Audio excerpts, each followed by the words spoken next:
Thank you, council member, and good morning to all the other council members on the call. I'll try to be brief, but I was asked to kind of do a presentation to summarize and set the stage based upon some of the proposals that we have seen so far from the message board. And I categorize them here initially around things that, in my perspective, and I do want to say this is my perspective, I've not had time to really work closely with the police department on it, but the thing from my perspective that could be done in the short term, things that seem more of a medium-term proposal, and then things that, from my perspective, seem like they might be longer-term proposals. And so let me just get right into that. If we go to the next slide, council member. I'm going to start off with these short-term ideas. These are proposals that we could feasibly still get done as part of the fiscal year 2021 budget, and that would result in savings that could be reallocated to other areas. This first page has to do with proposals of delaying additional cadet classes and further reducing unfilled vacancies. So I will just take a step back to say, based upon the resolution that was passed on June 11th, staff has delayed the July Cadet Academy, the Cadet Academy that was going to get started last month. And as a result of that, in looking at our projections, we are proposing to eliminate 70 vacant positions from the police department currently. Some of the proposals we've seen vary from delaying one more of the cadet classes to all three of the cadet classes that are currently scheduled for fiscal year 2021. And you can see on this first blue bullet that the classes that are currently planned and budgeted for are a November class, a March 2021 class, and a June 2021 class. These classes typically start with 80 cadets, and they have about a 19% attrition rate, which gets us to, on average, about a 65 cadet graduation class. It costs us $2.3 million to fully pay for one of those cadet classes. That's primarily salaries that go to the cadets while they're in the training. And if we were to eliminate all three, and you'll see more on this later, if we were to eliminate all three classes next year, it'd be $5.1 million of savings. It's not exactly linear because some of those classes spill over into fiscal year 2022. Depending upon what happens with the cadet classes, that really drives the number of vacancies that we will have in the city's budget. We are projecting right now that based upon current vacancy trends and the reductions that we've included in the fiscal year 2021 budget, that we're going to start FY 2021 with about 80 vacancies. Those 80 vacancies are budgeted at $9.4 million, and that they would be filled over the course of time as a result of running those cadet classes. And that kind of, as council looking at, hey, what are the vacant positions that we could further cut? 80 would be at the high end of it, because any more than that, we would actually be in a situation where we have more people currently hired than we have positions to put them in. Vacancy savings is an important consideration here. So I know you've all heard me talk about that before, but vacancy savings is something that we actually put into department's budget as a negative dollar amount. So in the police department, for their sworn positions, we have budgeted a negative $8.2 million, which is a reflection of our estimates for how many positions that they will have vacant at the beginning of the year and what's going to happen throughout the course of the year. So I just need people to keep in mind as we talk about removing vacancies and lowering the department's personnel budget, well, that has to be offset to some degree by also lowering that negative dollar amount, which is essentially adding money back to the department's budget. In other words, we've already accounted for much of the savings that will occur throughout the year from these vacancies, and that's where it just kind of gets a little bit complicated. I have more on this later, and so I'm going to move on for the time being, though. Some other short-term proposals we've heard about were reducing the overtime budget, which for FY21 is budgeted at $12.9 million. That overtime is used for a whole variety of things. I've put into bold and italics the areas that, to me, not that if they were to be reduced, there would be consequences to those things, and Chief Gay could speak to that, and we heard some of that from Chief Manley the other day. But those are the areas where I think if you wanted to talk about reducing overtime, that perhaps would make the most sense. You know, when you think about things like overtime for holdover calls where an officer needs to stay on their shift longer because they have a call that's running past the end of their shift, well, they need to be paid for that. Court time is in their contract. When they have to go into court to testify, they need to be paid for that. Callback time, reimbursed overtime doesn't make a lot of sense to cut because you're just cutting the reimbursement as well. So again, I just kind of would focus in on those bold italicized areas. If there were to be a discussion about overtime, I think it probably should focus on those areas and it would really be for the police department to help inform you about what would the consequences be of reducing overtime in those areas. I just put a note at the bottom that patrol backfill 3-year average has been $5.1 million, but currently with their high number of vacancies they have been using more than $5.1 million. Certainly in FY20 and I think in FY21, we would expect them to utilize more than $5.1 million of that overtime budget for patrol backfill given their current high number of vacancies. Hey Ed, will you try to lean into your mic? It's getting a little muffled and yeah, I want sorry, to lose what you're saying.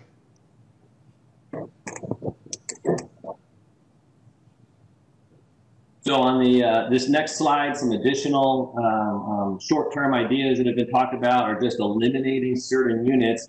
But at least my understanding has been eliminating these units, but transitioning the personnel to other areas, other functional areas within the department. So the Mounted Patrol Division is close to a $2 million budget that funds 13 or 14 sworn personnel as well as a civilian. So if you look at eliminating the Mounted Patrol Division, you're really just talking about the commodity costs associated with running the stables and caring for the horses, which is around $326,000. Similar story for the Explorers. Most of the cost associated with the Explorers program is associated with 2 sworn positions that oversee that program. There's only about $11,000 in contractuals and commodities that could go away if we were to retain those employees but eliminate the program. And then finally, the K-9 program has been mentioned, and it's a similar story there. Most of the budget related to the sworn personnel that run those K-9 animals, about $36,000 of savings from the commodities aspect of. The final area we've seen that really is short-term in nature is this idea of truing up the police department's budget around quote-unquote overfunded line items, which I certainly understand the interest in looking at their budget, scrutinizing it, and seeing where there may be areas to reduce it. I just would caution folks that when you do that and you look at a department's budget with somewhere around 4,700 line items, I asked my staff to go back and look, and for fiscal year 2019, they actually had 2,300 line items in their budget where they came in or where they went over budget, and they had 2,400 units where they came in under budget. So it's about half and half. Budget is simply a plan. And one thing I can almost guarantee you is not going to happen is those line item budgets aren't going to come in spot on to the dollar amount what they budgeted. There's going to be pluses and minuses, and if you want to start going through the line item budget, you really need to look at it in its totality, which is what I try to do at the bottom of this slide, and just look at the total bottom line savings for the police department over the last 5 years, and then a projection for fiscal year 2020. This is a department with a budget in excess of $400 million, and they typically expend 99 to 99.5% of that budget in operating their programs and fulfilling their mission. The one anomaly is in fiscal year 2018, where they actually turned back to the general fund $15 million, and that had to do with money that was put into the budget for the contract, and then there was a different contract than what we had expected that resulted in savings. And also in 2018, there was unexpected savings from lower medical premiums that all departments realized, and we were able to reduce the transfers to our employees benefit fund that year. So fiscal 18 was really an anomaly. Typically about 99 to 99.5% of their budget is expended annually. So not a lot of wiggle room in my mind in terms of trying to knock down line items that appear to be overfunded. So next are things that I would put into maybe like a medium-term perspective, and these proposals all had to do with ideas about moving non-sworn functions out of the Austin Police Department into other areas. So strategic support, communications, forensic, victim services are just some of the ideas that have been put on the message board. And I kind of look at these more as medium term. The budgetarily, it doesn't take us very long to say, okay, we're going to take these units and move them out of Austin Police and put them someplace else. But it's the thoughtful discussion and thinking through, well, where will they be relocated? Are we going to create a single standalone civilianized department that supports police? Would these get branched out into individual offices like the Innovations Office and the Budget Office or the Office of Police Oversight? Maybe in some cases it'd be combined with existing departments, victim services, maybe goes to public health, or in some cases like forensics, maybe it just gets outsourced completely away from the city and is done by a third-party agency. But until we have the answers to these questions for all these different service areas, it would be hard for us to know what to do budgetarily. And at least from staff perspective, we're not at the point yet to pull the trigger on moving these things around until we understand these different, the answers to those different questions. And I would suggest a different metaphor. Just keep that in your mind. As I said that, I thought about that, and I was hoping nobody noticed. I apologize. So on the next slide are what I would characterize as longer term concepts that have been posted to the council message board. These are proposals to transition various sworn police functions to non-sworn areas. And so I'm not going to read them all. There's a lot of ideas that have been put forth. And we would expect over time there to be savings if some of these functions were transitioned to be delivered by non-sworn personnel. But it's going to take time to do that. It's going to take time to stand up a new unit that would fulfill some portions of Austin Police Department's current mission, to stand up those new programs, to hire the staff, to transition officers away from doing those duties are just, quite frankly, things that are going to take some time. So that's kind of, to me, the longer term ideas. I'm going to go quickly through 3 tables that were part of a budget question response to how much savings do we get as a result of delaying cadet classes, 1, 2, or 3 of them, and eliminating further vacant positions. So I mentioned we are currently anticipating to start this fiscal year with 80 vacant positions. I got a slide that will show you that in a bit, so I won't spend a lot of time on that right now. And we will need those 80 positions. If we're going to run 3 cadet classes next year, we'll need those 80 positions, that plus the positions that will attrit over time, that'll kind of get us to fully staffed up sometime early on in fiscal year 22. So that's kind of how we landed at the 80. It was based upon running 3 classes next year. If we were to delay the November class, we project that we could reduce another 47 positions. So delaying that November class, all 7 months of that November class fall within fiscal year 21. So that's $2.3 million of savings. By removing another 47 positions, that's $5.3 million of savings by cutting those positions. But think about that vacancy savings dynamic. As I take $5.3 million of budgeted salaries away from the police department, their ability to meet that $8.2 million vacancy savings is severely impacted. So that's why we would recommend putting some money back into their budget to lower that vacancy savings amount from a negative $8.2 million to a negative $6.7 million, and get you to a net reduction of $6.1 million.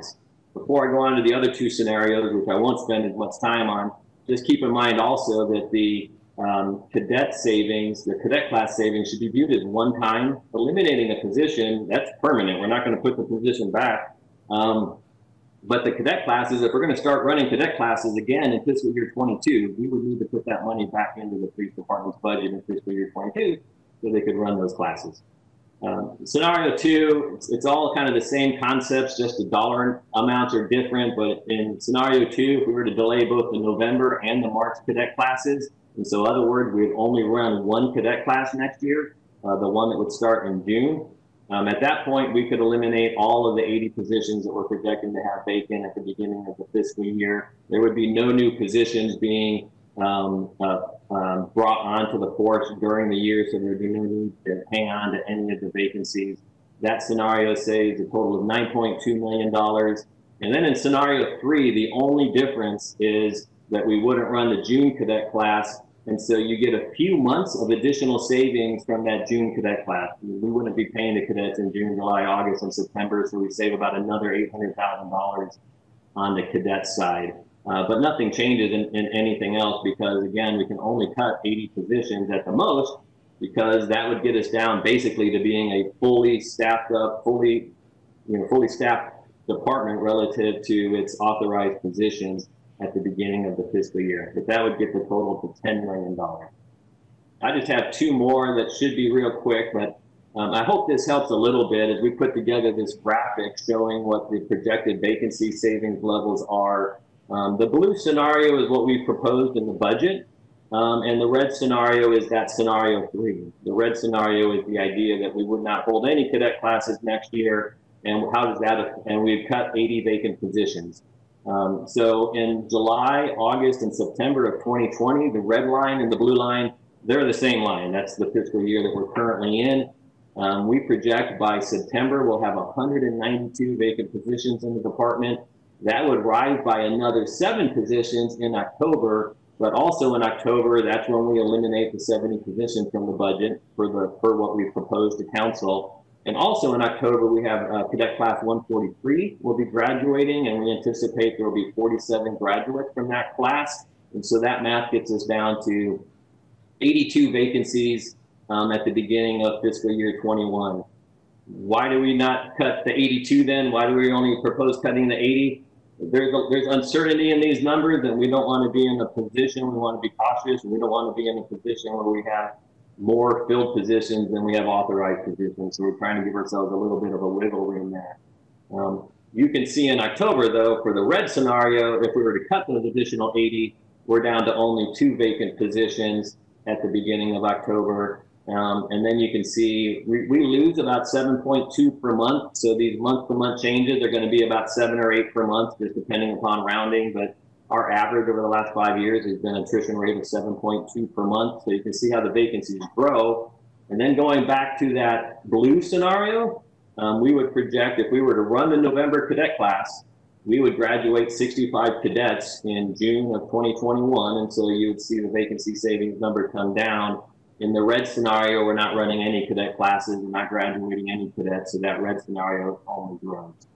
On the next slide, my final slide, I just kind of flip it on its head and say, hey, let's look at this in terms of actual filled positions. These are boots on the street. These are not authorized strength. This is actual strength. We're currently at 1,782 filled positions in July of 2020. That drops by that same roughly 7 officers per month based upon the attrition rate. It'll pop up in October due to the graduation of Class 143, and then it starts coming down again.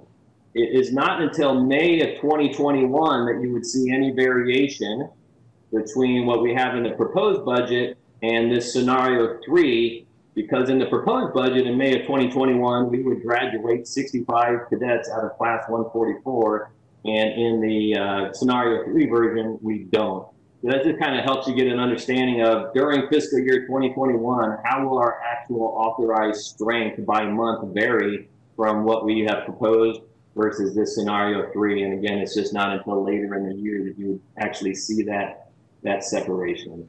So that's everything I have for you this morning, council member. And again, we have staff online to respond to questions. Thank you, Ed. Questions, if you want me to keep the slides up, maybe hit those first. Councilmember Kassar, would you like to start us off? Okay, Ed, I'm going to do this at my own peril because I think I tried this last time we were together, and I don't think we got to the answer. There are a lot more savings associated with that 3rd cadet class that aren't explained by that slide, right? Because there are a lot more savings that then roll into FY22, much greater than $800,000. It's millions of dollars, right?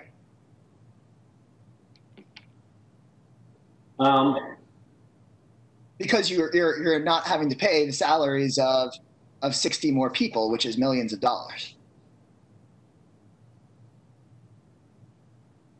Yes, there would be adjustments we would need to make to FY22 that there's either we would as we go to FY22, and we're still thinking through how to do this analysis, and a lot of this based on projections, but we would have a higher vacancy savings number. If you go to the next slide, council member, real quick, You see the vacancy savings we're budgeting in this scenario 3, the vacancy savings we're budgeting in scenario 3 for fiscal year 21 would have a starting point of only 2 vacancies. By the time you get to September, we would have 81 vacancies. And so clearly for fiscal year 22, if we're starting that fiscal year with 81 vacancies instead of 2 vacancies, we would bump their vacancy savings number way up. And so long story short, there would be additional savings as a result of that in fiscal year 22. But at the same time, we will have to put money back into the department's budget to run the cadet classes if the decision is made to run cadet classes in FY22.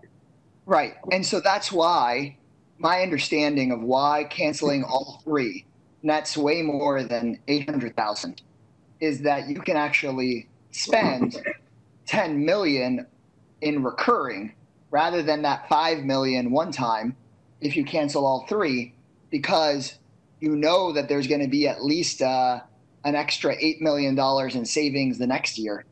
So you don't have to back it. It's not, you don't have to subtract that 5 million in one time, right? We could spend 10 million in recurring this year if we cancel all those cadet classes. Yeah, it would be, I don't want to commit to the 10 million. It could be slightly higher, slightly lower, but I hear what you're saying, and we need to run that number. We're already working on it for fiscal year 22.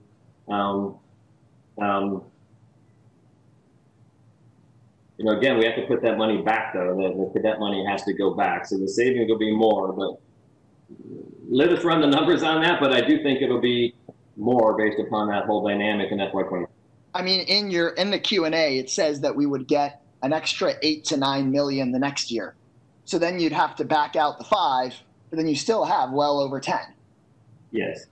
So, I mean, yes. In the end, I think for the council and the committee to know, it's not like canceling one class gets you 6 million and canceling the third one only gets you 800,000.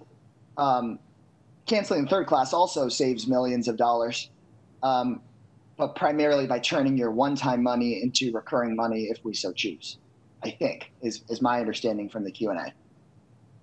I think that's right. And it's also, though, maybe on the next slide again, council member, it's a question of what happens with those 81. So clearly that $8 to $9 million we talked about was if we end the year with 81 vacancies and we were to just get rid of all those 81 as well, that would be $8 or $9 million of savings. If we decide, no, we don't want to get rid of those 81, we want to fill them, then we need to kind of do a calculation of how long will it take them to get filled and how do we need to adjust that vacancy savings number, in which case it would be less than 8 or 9 million extra. It just kind of depends on a lot of factors. What do we want to happen in FY22?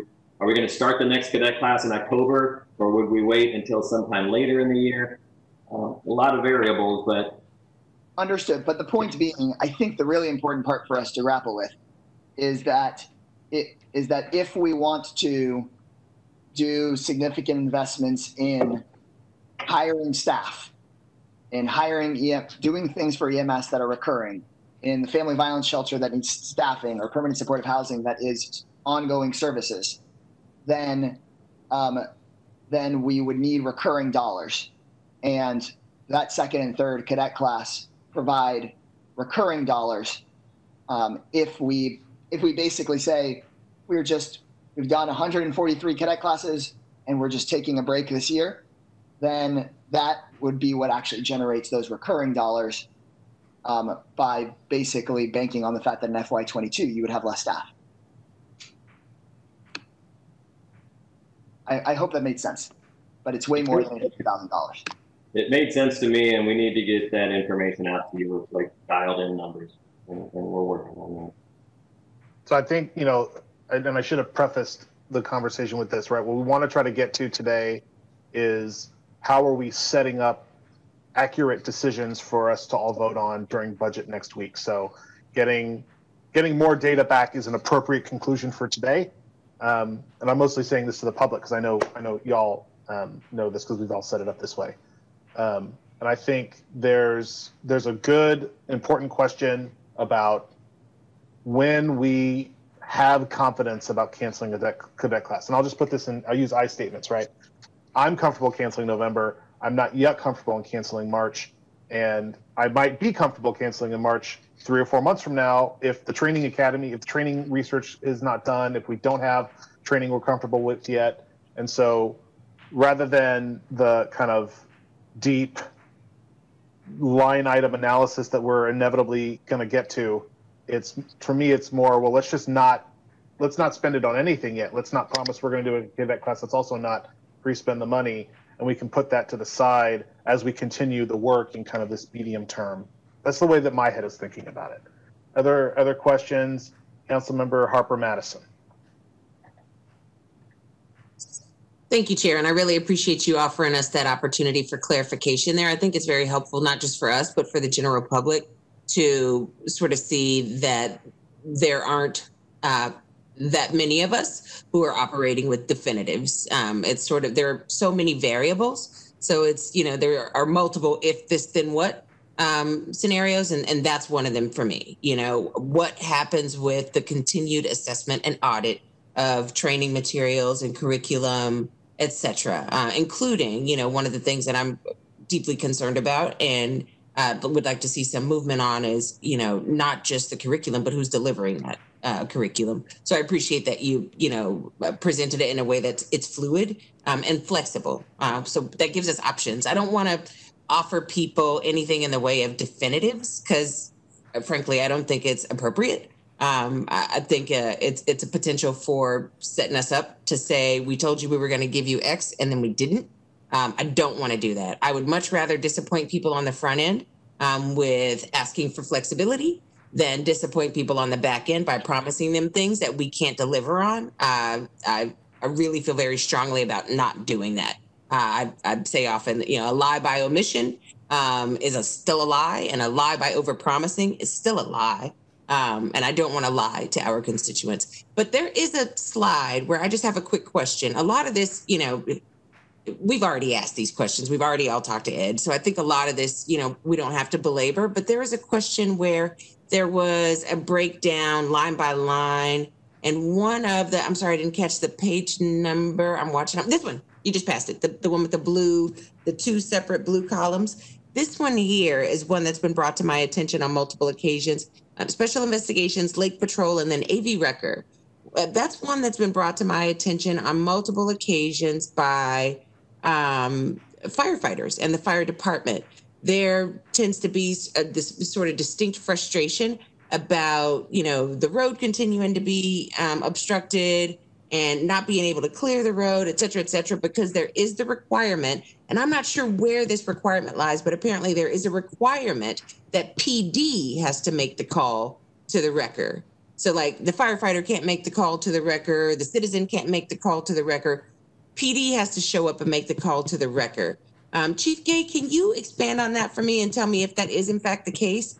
Because I really appreciate this line item, this $0.7 million, not just for the savings potential, but because I think it's an inefficiency in the system.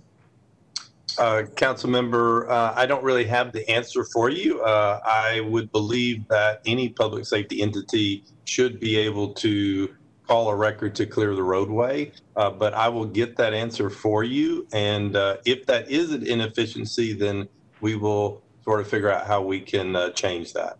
That'd be great. And unless they're really mistaken, I've heard from at least a half dozen firefighters that this is a point of frustration, them not being able to clear the roadway because they can't call the wrecker.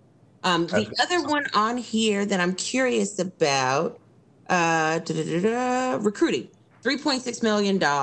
And so my thought here is, looking at all the statistical data that we have about recruiting, recruits, et cetera, what I was able to recognize is over 50%, upwards of 60% of our recruits are white, male, and Christian is how they identify. And so that to say, I would be comfortable with this $3.6 million being less, but I would also want to make certain that we didn't take away the opportunity to do diversity recruiting.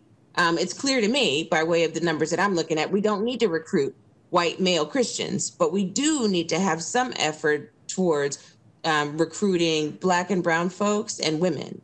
And so I don't want to see this entire 3.6 be subtracted from our options and possibilities, especially because I'd like to see some degree of effort placed towards recruitment in communities that are underrepresented in the Austin Police Department. And that was all I had. And I would, just for the public to understand, some of these proposals are cuts and some of them are opportunities to reimagine with non-sworn staff. So I think your point is on the nose, Councilmember Harper Madison, that there may be ways to rethink how we do recruiting. I don't think that anyone has proposed eliminating it. I may be wrong about that, but how we structure it is an open question. Also under the longer term bucket, which to your point, maybe it should be a little shorter term if we're talking about recruiting, but if we're also not doing cadet classes, there's a kind of a conflict there. And that's what I was saying about all the variables, all the ifs, then what's, and that's why I really, really want to encourage us all to be very careful with what we're saying to the general public and what we're promising people. Thank you. Councilmember Kitchen, your hand was up. Yeah, it's a quick data question. I think I know the answer, but I want to ask. So the vacancy estimates, Ed, that's an interesting slide. When we estimate vacancies, do we have any deeper or more detailed level of data in terms of which departments or functions we are seeing those vacancies in? We do have that data, and we'd be happy to share it with you by department.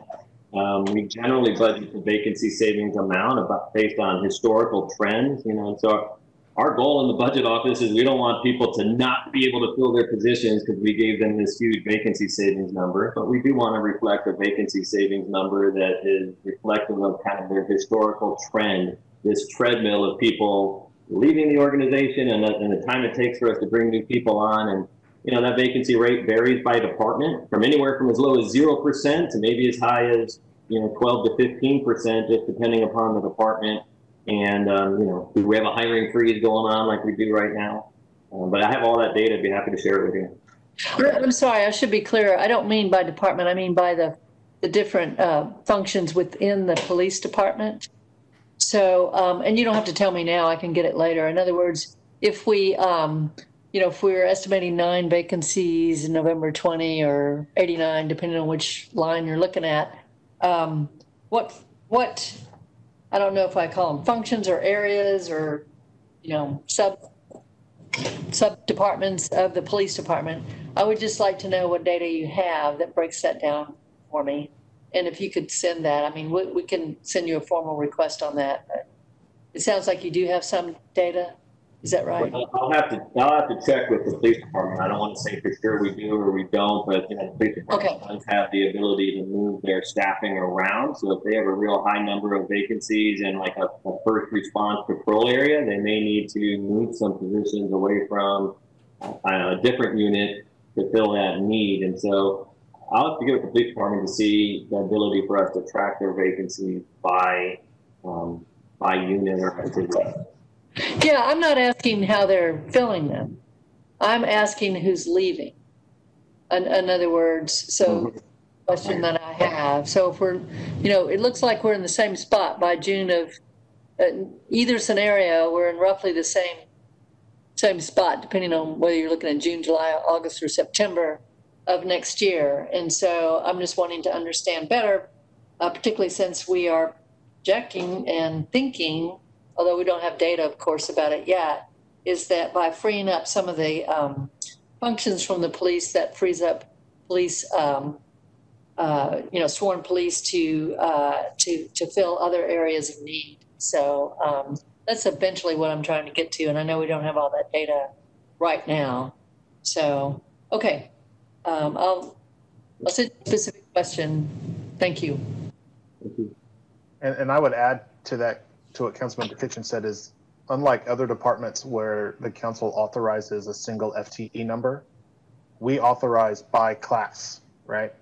We authorize a specific number per rank, which is very different than vacancies in other departments or FTEs in other departments. And if what we're doing is, as folks are retiring, it's very likely that they're at the higher end, but the data hopefully will show some of that. if we're moving people up, because once those vacancies appear, people want to get promoted, I worry about kind of the top heaviness of the department, and if we need to be thinking about vacancy reductions, or if they're being thought about as distributed across the classes. And maybe we're in such small numbers, as we're talking again to the public, we're talking about 50 to 100 within a 1,800 size department. So maybe that's a nuance that at this level in this next fiscal year isn't that much of a distinction, but something that has been kind of rattling around my head. Mayor, I want to say real quick, council member, that I just have been notified that we can get vacancies by unit, so we'll follow up with your office, council member Kitchen, to get that posted as a public question. Yeah, and I just want to make sure that I understand this chart. This shows vacancies, right? And there are, I guess, two ways you can create a vacancy. You can adjust a vacancy number either by removing the position or by filling the position. Yeah. And both of them would result in a similar vacancy number. So this has us under both scenarios being closer in the June to September timeframe in 21. Yeah. But those two, to make sure I understand, they're getting their different ways, right? So there's a difference in the number of officers that are there then. And is that chart, that's the total number of officers. That's what this chart shows. On the vacancy chart, yes, the vacancies between the two scenarios come very close together by the end of the year, but the difference in boots on the street grows as those lines come together. So that's why I wanted to show it to you both ways. Okay, thank you. I think I understand. Other questions? So I think it seems somewhat clear that there are some kind of vote objects, which, pardon my programmer speak, but vote objects we have identified, at least on the cadet classes. There are these other questions I want to make sure that we all have an opportunity to ask Ed, or better clarify for ourselves how these might be considered next week. Councilmember Alter. Thank you. I had two questions. So going back to Councilmember Cassar's question on the savings from the cadet class. So when you get back to us with that data, we clarify when something is recurring, in that it's money saved in fiscal year 22, that's one time, but that we could be thinking about as money that we could program, versus money that is in fiscal year 22, that is recurring money that would also be available in fiscal year 23, assuming we have some cadet classes in fiscal year 22. Does that make sense? Because I was sure that I heard that you had recurring, that was recurring over time, albeit it might be recurring in that it's in fiscal year 21 and in fiscal year 22. But if we want to hire people, we have to have money in fiscal year 23 and 24 as well. Yes, and so I think we can lay out all three of these scenarios where there's a column that would be the column shown for fiscal year 21, and another column for what it would look like in fiscal year 22. We can do that and get that out quickly, because I know that's an important consideration. I think, unless I heard differently from the group, we would assume that beginning in fiscal year 22, we're going to be running top classes. We'd go back to the 3 classes per year, regardless of if we delay 1, 2, or 3 classes in fiscal year 21. If we go into fiscal year 22, we'd be back to running 3. And so based on that assumption, we could run a set of numbers for you. And my other question, if we could go to the overtime, are you into something on that? Mind if I interject there? No, as long as I get to get back. Oh, of course. Of course. No. But I really appreciate that. And that's important, I think, to all of us. And I think and your point is exactly right. We want to know what's available in 22, 23, 24. Ed, though, I think what we're asking for is not how you categorize in the budget recurring versus one time in your categories, but actually what money, if we wanted to spend recurring money, if we wanted to hire people, what could we hire people with? Not how do you have it coded in your system. I understand that part too. Thank you. There's a corollary to this also, which is in fiscal year 21, we have to take the vacancy savings, but in fiscal year 22, there would have been no vacancy savings budgeted. So, and you would have just made that, you know, in the course of moving forward as standard practice. So somehow we have to capture that side of it too, as I understand it, because those positions, as you projected into fiscal year 22, would have been at the full rate in the projections. If we're talking about projections as opposed to just moving money. So my other question on the specifics here is for overtime. And so we did not have South by Southwest this year. Can you tell me what happened to that 1.5 million of overtime? It's part of the department's overall $12.9 million budget. So I don't know what their actual year-to-date spend is. You know, again, the budget's a plan, so they may go over budget on overtime. They may come in under budget on overtime. It's a little hard to say exactly what happened to it. It's just part of their base budget. It'll be part of the year-end savings that they have at the end of the year. Okay, so we could get year to date for the overtime. Yeah, we can get year to date for sure. That'd be great. And then I just wanted to say how much I appreciate Councilmember Harper Madison's, you know, comments about how we should be clear in our messaging and what we're doing, and understand what we're able to deliver. I'm interested in transformational change. I'm less interested in moving pieces on a chessboard. And I'm still looking for the ways forward that we really do reimagine how we're delivering services and how we're making everyone in Austin safe. And there's value in moving certain things out of the police department, but I'm not sure that gets us ultimately to where we want to be, and figures out that dynamic as we also deal with the fact that we're a growing city, and their challenges. So I appreciate those comments and wanted to recognize them. Thank you. Councilmember Poole. I wanted to go back and look at the not the Lake Patrol, the special events in particular, and then traffic. I know that officers are the only ones with authority under state laws to do the traffic control. So setting aside the sworn officers in both of those offices, are there administrative, non-sworn, in other words, civilian positions that could be transferred potentially in the case of traffic over to Transportation Department?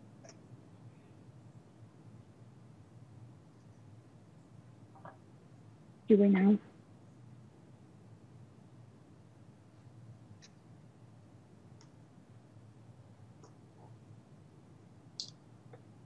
This is Chief of Staff Gay. Most of our I can't tell who's talking. Go ahead, Chief Gay.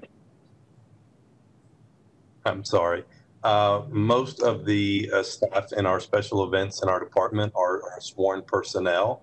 We do have a few administrative staff that are civilian. Do we know what a few is? I'll have to get you the exact number. I think it's one or two, though. Okay. All right. It'd be good to know. Thanks. Councilmember Kassar, did you have something? And then Councilmember Harper Madison. Two things on overtime. It would be very helpful. But a bit of my understanding and part of what we put into the spreadsheet was that if there were not cadet classes, my understanding is that you would then have patrol officers' time freed up that would have been participating in those classes. And I think that would likely create some number of hours that wouldn't have to be backfilled by overtime. And so that would be really helpful for the department and budget to emailed to us as well. In that scenario 3, where all 3 classes don't go on, whether there's additional overtime savings that we could realize. The second thing that I wanted to raise, I think it's totally in line with what Chair, what you said, along with Council Members Alter and Harper Madison, is that we have to recognize that some of this work, even if we move something in the budget, is going to take time. And I think maybe we put something out there on the message board insofar as budget direction goes, that if we say internal affairs or forensics or something else is really important to have independent, that if we pull it out of the budget all at once, and like you said, the city isn't ready on October 1st to already have the answer on exactly where forensics goes.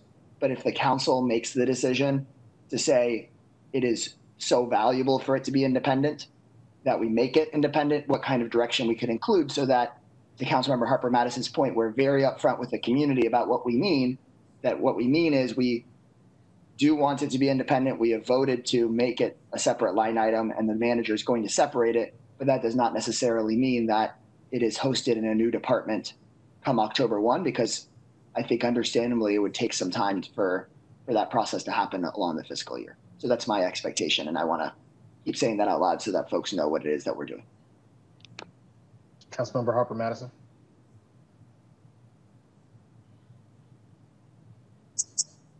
Oh, thank you.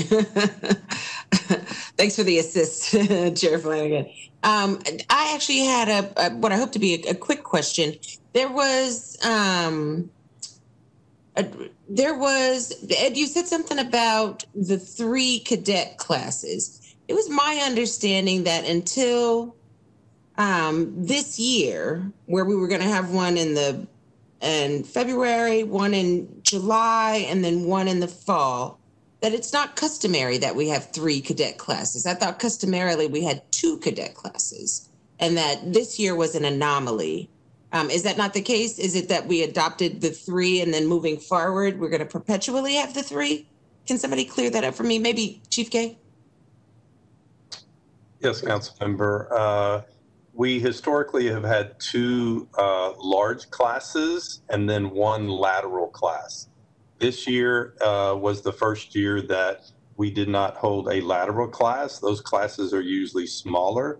So in order to come up with our staffing plan, we had 3 full academies that we usually seat anywhere from 70 to 80 in each class. Our laterals usually are less than 30. Okay.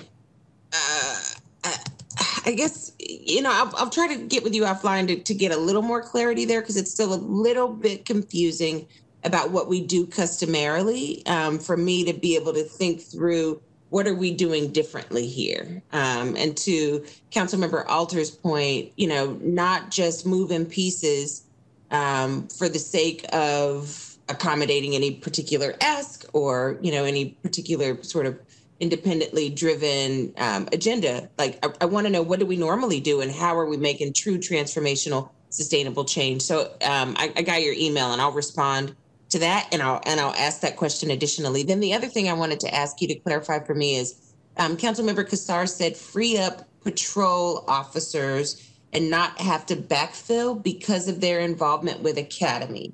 I was under the impression that there was a separate and aside specific group of folks who are the Academy appointed trainers, educators, mentors, etc. Is that not the case? Can you clear that up for me as well?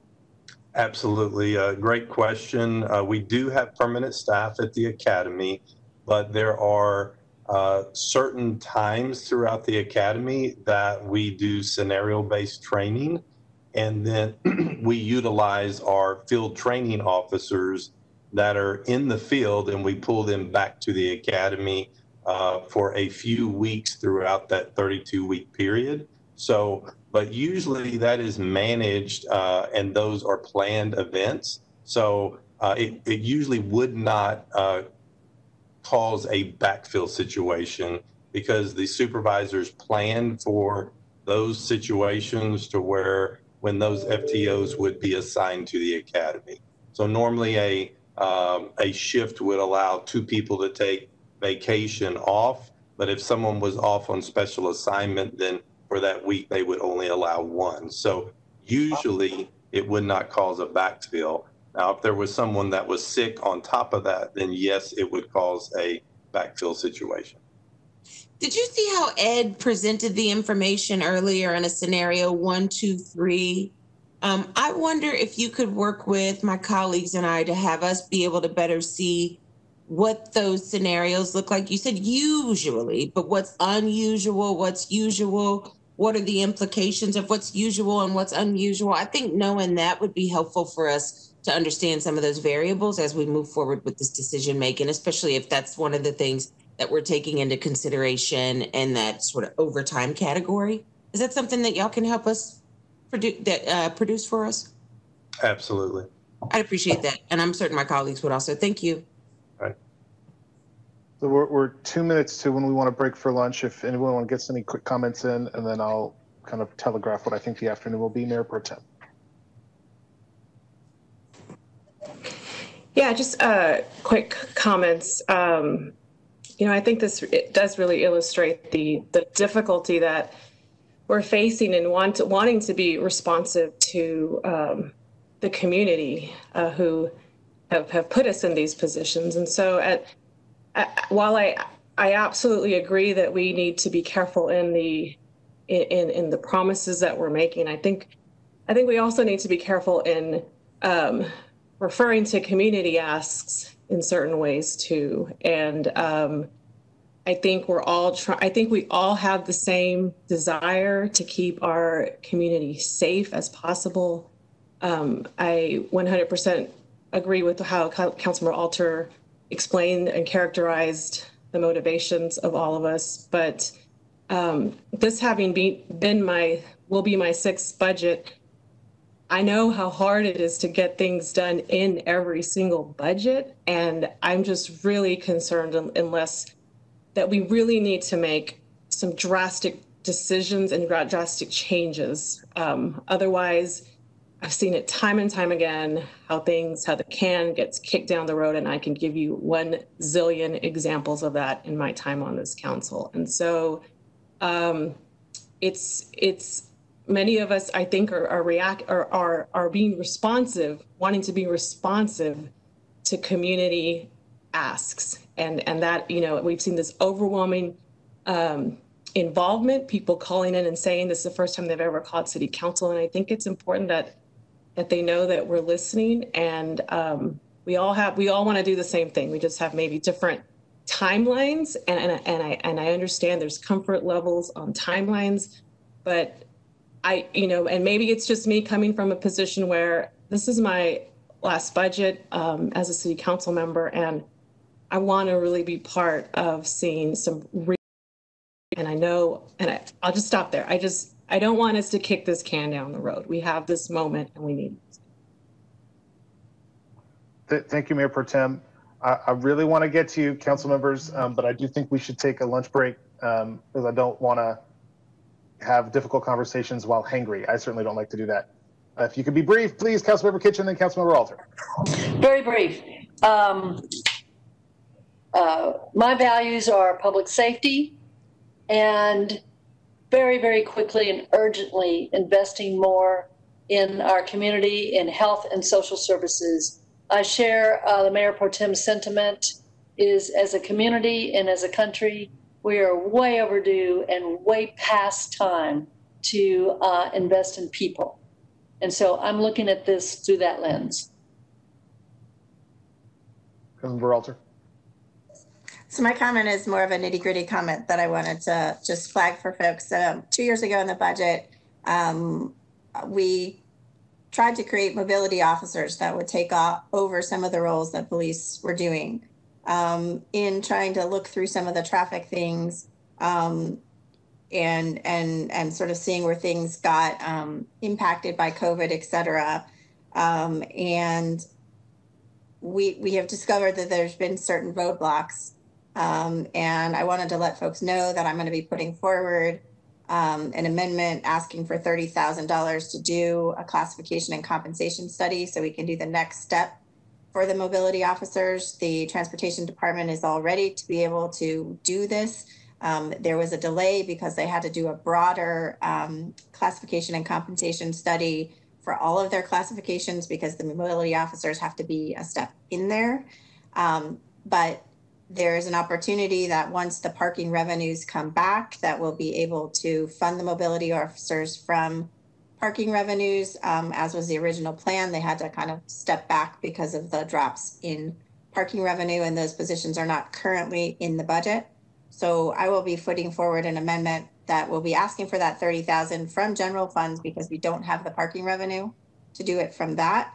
But it will set the stage so that as that parking revenue comes back, we'll be in a position to have these mobility officers who can help with things like accessible parking, volunteer program, bike lane enforcement, towing vehicles out of alleys, and ordering vehicle immobilization, standing at street barricades at events and other things. And that will be fairly quickly once our parking revenue gets back up that we will be able to think about getting those officers, but we need to take that step of that classification survey before we can take those next steps. Okay, so here's thank you, Councilmember Alter. Here's the plan. We will recess for lunch for 30 minutes. We'll come back 12:35. Ed, if your team could just be ready when we come back from lunch, if there are remaining questions that you think need to be answered before votable proposals can be drafted. We don't have to decide which ones we want. We just need to be able to know that they'll be written in such a way that you understand what we're asking for. And I do think, as many folks have said, there'll be some that are budget amendments, there'll be some that are riders, there'll be some that are direction, and that's all fine. But I want to make sure that today we're at least all understanding what those options are, and then we deliberate and vote on them next week. And then I want to make sure that in the afternoon we're talking about the EMS proposals, which I know a lot of us are really concerned about, and any other proposals that fall in our public safety budget, police, fire, EMS, code enforcement, courts. Hopefully by 2 o'clock, by the time we adjourn, we'll at least have an understanding of what the items are on the table so that staff can prepare us for the budget next week. Any questions before we recess? All right, thanks everybody. We'll see you back at 12:35. We are recessed.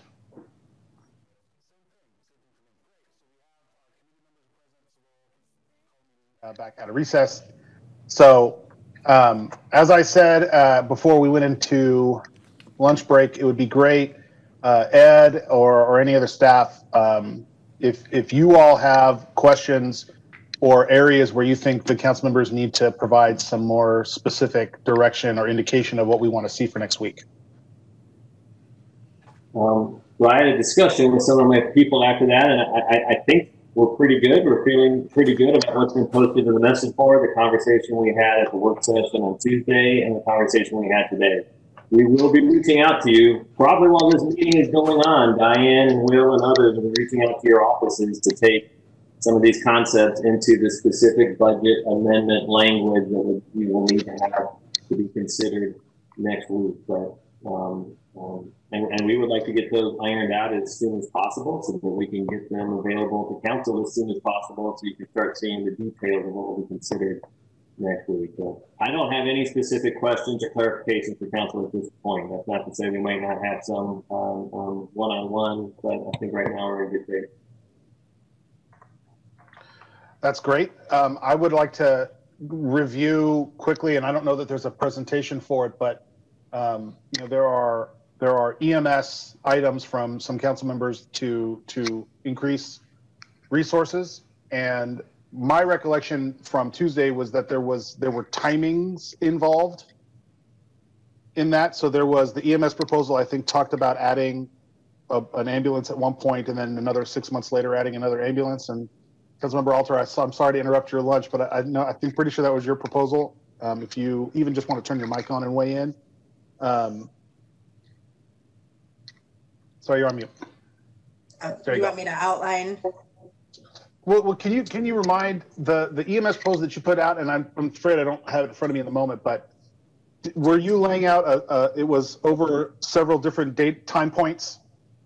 Yes. So we right now have one full-time ambulance coming on board in October, and 1 full-time ambulance coming on board in January of 21. And then the 8 field clinical specialists who are staffing our paramedic consult line, which is so critical right now with COVID, are coming online in October. Our 4 communication specialists are coming online in January. And our 5 field commanders are coming online in January. And that was based on when EMS and EMSA thought were the best times, most efficient times for those to be added staffing wise. We can certainly have a conversation with them if we think we have additional money to bring them online sooner, but that was where I had gotten those dates. And then we are working on the additional support staff and that timing, but I don't have that detail ironed out. But that's under, I think, about $300,000 for the support staff with adding all of these FTEs that would be needed. And just so folks recall, with EMS, there's a whole billing component. And so some of these support staff are really critical if you're adding more of these FTEs and more of these vehicles, et cetera, as well as just the staffing challenges they have with how they have to staff things given the current staffing structure, since we've not yet moved to 24/72 staffing. That's great. Okay, and then there's another proposal, which I don't want to speak for Councilmember Kitchener Poole, but I'm a co-sponsor on that has the CHP that were listed as potential additions at the bottom of the original EMS amendment. Those were put in a second amendment. I think that Councilmember Poole and Councilmember Kitchen were the lead sponsors on, which I think I'm on too, and a couple other folks, which is about $700,000 for those, and I do not know when those come online. Okay. And speaking of Anne, she's waiting to be admitted. I think she's booked in as attendee. I see her now. Got it. Okay, great. And then Jimmy, if I just want to, since the chief medical officer is also related to EMS, we also have some timings on that, but most of that is coming on in it's timing over the 2 years as opposed to timing, I think, within the year. But we will have that. We've been waiting on the numbers since we're trying to have it funded by additional ambulance transport fees. It's just taking a little bit longer to get all of the numbers in terms of the funding side for that proposal. But we're almost ready to go on that.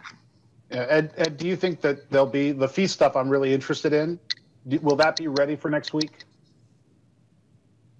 Yes, we'll get that analysis done. We're working on that right now, looking through the different fee proposals. Okay, so we might be ready to adopt that in conjunction with the additional staffing. But we might be able to connect those two things, I guess, is what I'm saying. Next week. So that's very exciting. Thank you, Councilmember Alter, for laying all that out. Councilmember Kassar, amongst your proposals, one of them was a calendar. And I would like to talk a little bit about the calendar as we move forward. As we talked about earlier, there's some stuff we're going to do that are ready to go in a budget amendment, and there's other stuff that I think are going to show up as budget writers in direction. One of those elements, I assume, is going to be a calendar of the work moving forward. Have you have any more to add to that? And I have some thoughts, but I want to hear where you've been on that. No, I appreciate that, Chair. I think that that we should get together at least quarterly, and potentially we just have designated all committee meetings or something to be checking up on the questions that we're not able to answer in August. It's been a little tricky for me to decide what things to put on the calendar, given that there is still some continued debate on council about what might get done in August versus should get done over time. But I think that there is some really clear ones that the council has raised, and I appreciate the deputy city manager saying that she wants to work with the community to find out what they think. But some of them that we can't answer right now in August are things like if we don't want to potentially sometimes escalate protests by having so many police and we want to have some other people fill in that role. And, what are the cost savings and how would that be implemented, for example?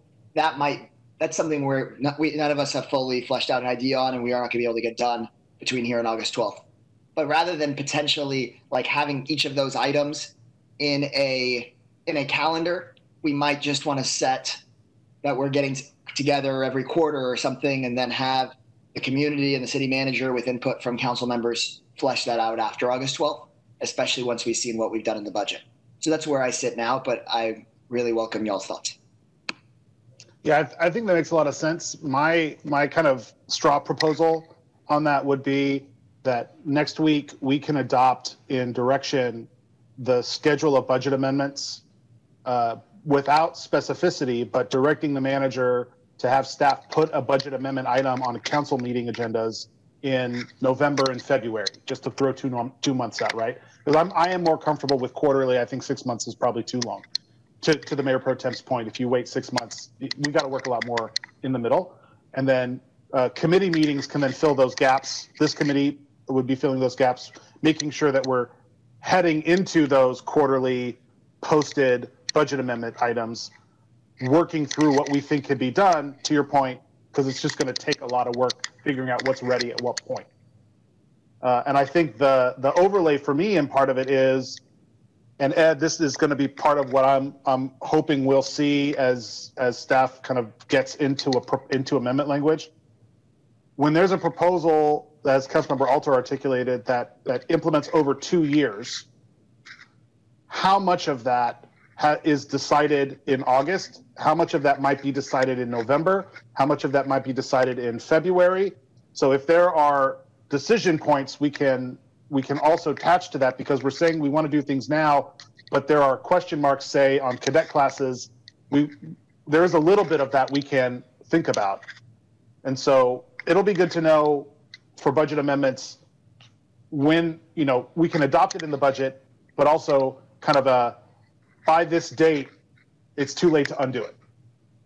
And that would be true for cadet classes. That would be true for just kind of any proposal that doesn't start October 1st. Nuria, does that make sense, what I'm saying? I do, Councilmember. I do think that makes sense. I like the notion of sort of thinking about this maybe coming back in November and January and thinking through. And again, if we have something earlier, we can certainly come to you either in committee or the full council, however that looks like. But I do think that enables us. We are thinking to convene that task force soon. We believe our consultant could be available as soon as August 17th as well. We are anticipating hopefully 3 meetings this month still, and hoping to flesh out a calendar that then we can then talk to you and your colleagues about what does that look like and what do we think, and we'll have some more answers then.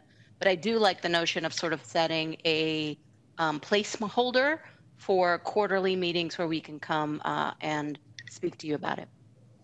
And I think to that point, you could kind of do it one of 2 ways. You could adopt everything you want in August, presupposing the cannot change after dates, or you could not adopt those things but reserve the money, put the money back in budget stabilization, knowing the must decide by dates. Like, there's a couple of ways to think through that in terms of what's adopted next week. Councilmember Alter? Sorry, my other phone's gone off right now. So I appreciate the quarterly check-ins. I'm not sure EMS is the right example for saying things go in January. There's trainings and there's other things that have to happen, and there's COVID and different things like that. And I'm not sure I'm voting for this budget if it doesn't include these basics for EMS, because I feel so strongly they need to be in there. So I think the idea is sound. I would not apply it to the EMS stuff, because what we did is we worked down to the most bare bones of what we needed to make things work and be safe. And I think that, I would hate for that to be penalized by not getting funded because we were responsible about when things came online and thought through the different pieces rather than assuming it was all year. And I know that's not what you intended. I know you were just using it as an example, but I feel pretty strongly about that for EMS.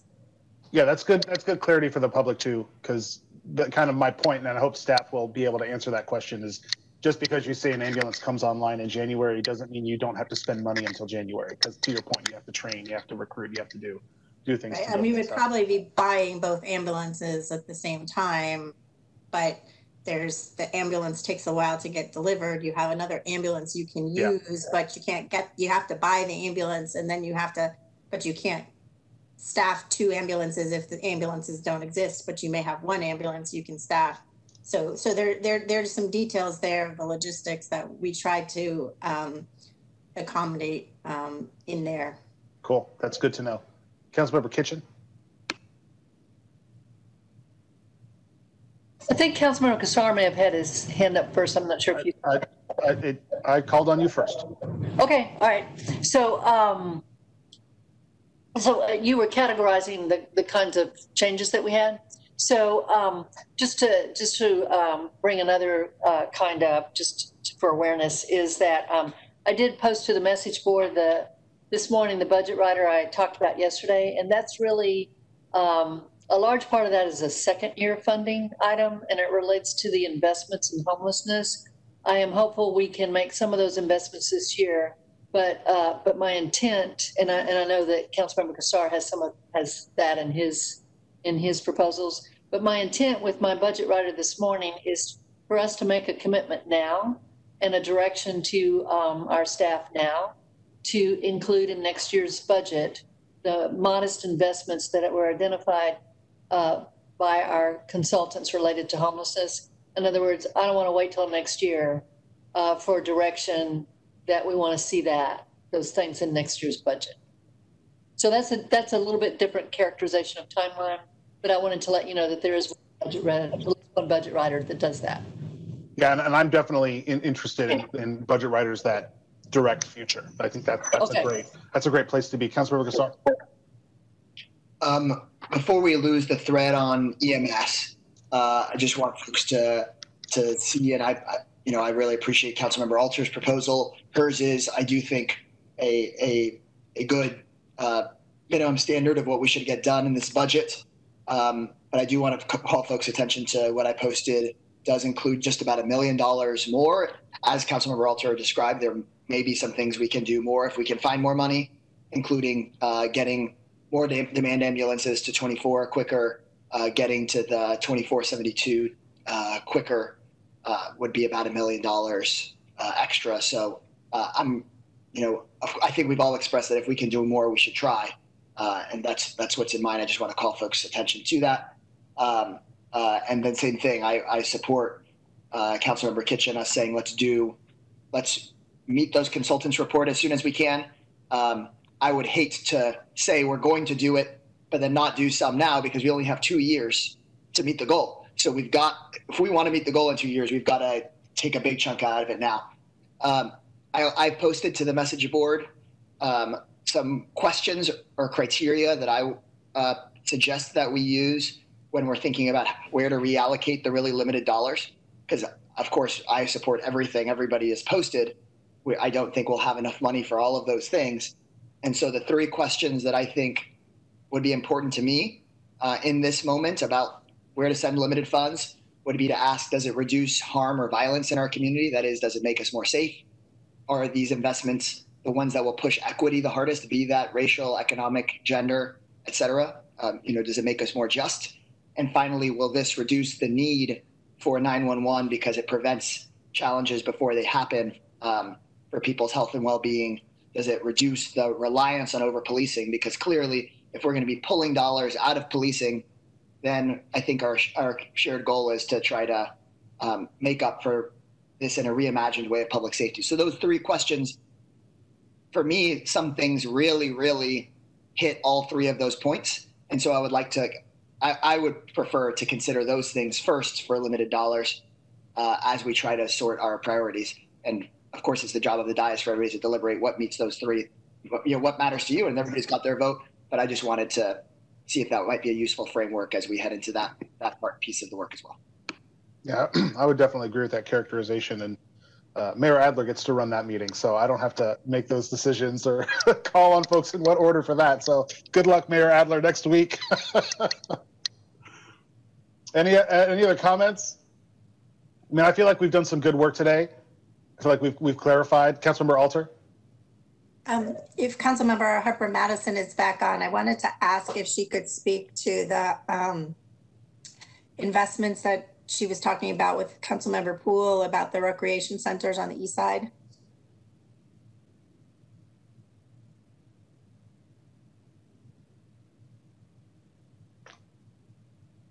I'm here. I just chewed my last Brussels sprout. Is there anything in particular you'd like for me to expand upon there? The facilities investments? Yes, that's what I would like to know about with the facilities investments. A little bit more picture of what those are.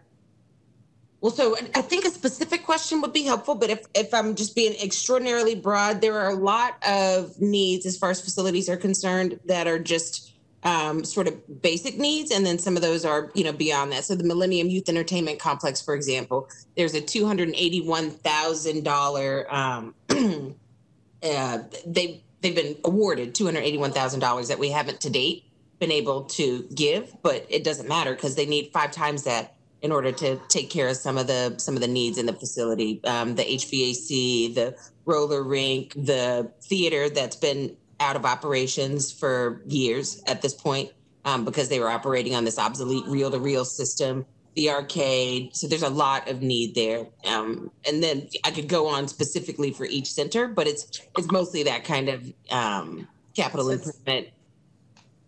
So is it mostly deferred maintenance or is it new capital investments?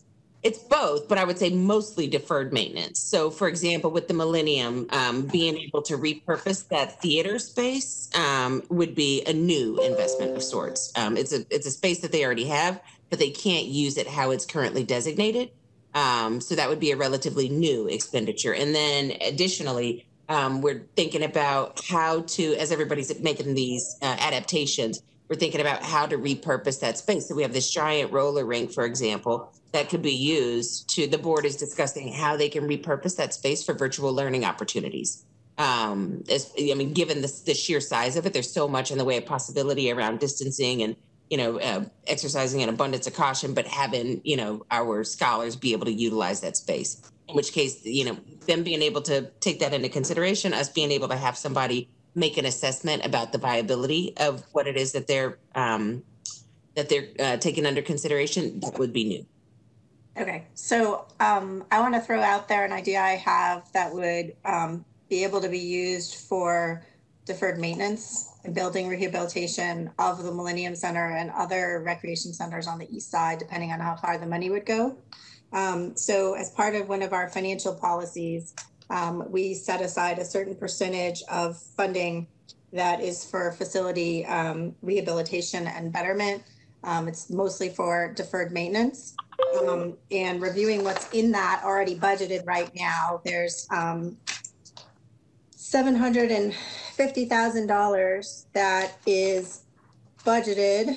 Let me just make sure I have the right number here. There's $750,000 that is budgeted to improve the track at the police academy. And since we're talking about, not having an academy till March or later, I believe that money might be better spent improving our recreation centers on the east side, which provide the alternative spaces for young people and others to go. That is money that if we can figure out how to program it so that it fits within our financial policy, then we could easily reprogram it. There is some additional money for the training center for some items that are smaller but have to do with bathrooms and flooring and boiler replacements and stuff, which seems like it probably needs to happen. The track seems to me something that could be better spent on something that many, many people will be using over the course of time. I believe that is also Ed, can you clarify if that money comes out of the police budget? Or is there a separate pot? For the track? Yeah. Yeah, that's coming out of our capital replenishment fund, which is separate from the police department budget. I'm sorry, I didn't hear you. What you said. Separate from the police department budget. We have a separate fund called the capital replenishment fund. And that one, that $700 and some odd thousand is budgeted in that separate fund. Okay. So that fund, though, that money does have restrictions on it. So this can't just be spent on, you know, anything that we want or for ongoing, but is designed to be helping for these deferred maintenance things.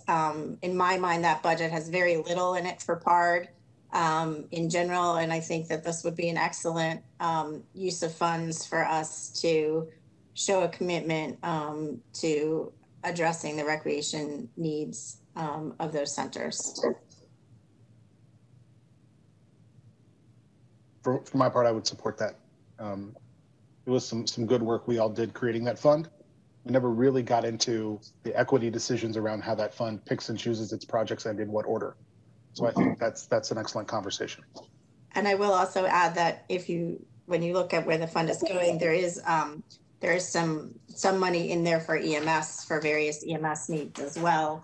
Just as we're trying to, you know, highlight the priority that we are placing on addressing those needs. There's, I don't know what the total amount is for that, but I think it's about $2.7 million in rehabilitation work for EMS that's in that fund. So I think that's a important opportunity. The other funding things are for the Muni Court and then various things for building services that are smaller items. There is money in there for PARD for new light poles in various places around the city. So maybe Councilmember Harper Madison, we can work together with PARD to build on that and see how far we can get with that money. It may just be that at this point in time, the best thing is to say that this is going to rec center needs and on the east side, and we don't have any on the west side anyway, but the east side, you can put it in there generally, and then PARD can go through a process of identifying what's most important and what would be most impactful. That would be over a longer time period. I don't think that has to be completely programmed out. Yeah, I'm certainly open to those considerations. I just want to make certain that we don't lose an opportunity to additionally take some things into consideration. We were already sort of operating under the, you know, what's the best case scenario here. And I think that was a conservative estimate. So let me think through some of those numbers, and you and I can work together on what that looks like moving forward. Yeah, I don't want to preclude other money if we can find it. Okay. I was just finding, I guess what I had identified was a pot of money that was $750,000 that can only be used for those types of uses. And I've not heard other ideas come up from council that have to do with deferred maintenance. And I've always thought that this pot of money could help a lot for PARD. And so I don't mean in any way to preclude if we can identify other ways to fund those other things. But this money does have certain constraints on it for us to fulfill our financial policies. Mayor Adler? Just to question, Councilmember Alter, I think that's a good catch. And that makes sense to me. And I like that, looking at that fund with an equity lens. We really haven't done that yet. But just so that it's clear to me, that's a fund that recognizes the achievement that as a council we made in terms of making sure that we were now caught up on and doing the maintenance work every year. But that's just a policy, right? There's not a legal prohibition on the use of that money or that fund for anything in particular. Is that right, Ed, or is there something that would stop us from moving it out of that to something else if we wanted to? It's just a policy, Mayor. It's general fund dollars that by policy get allocated to capital rehabilitation. Okay. By that question, I was not recommending that we take it. I think making sure that we were doing maintenance every year to keep it up was a really good thing to do. Thank you. Yeah, and I just want to underscore that, you know, that policy saves us money over time and improves working conditions for our employees and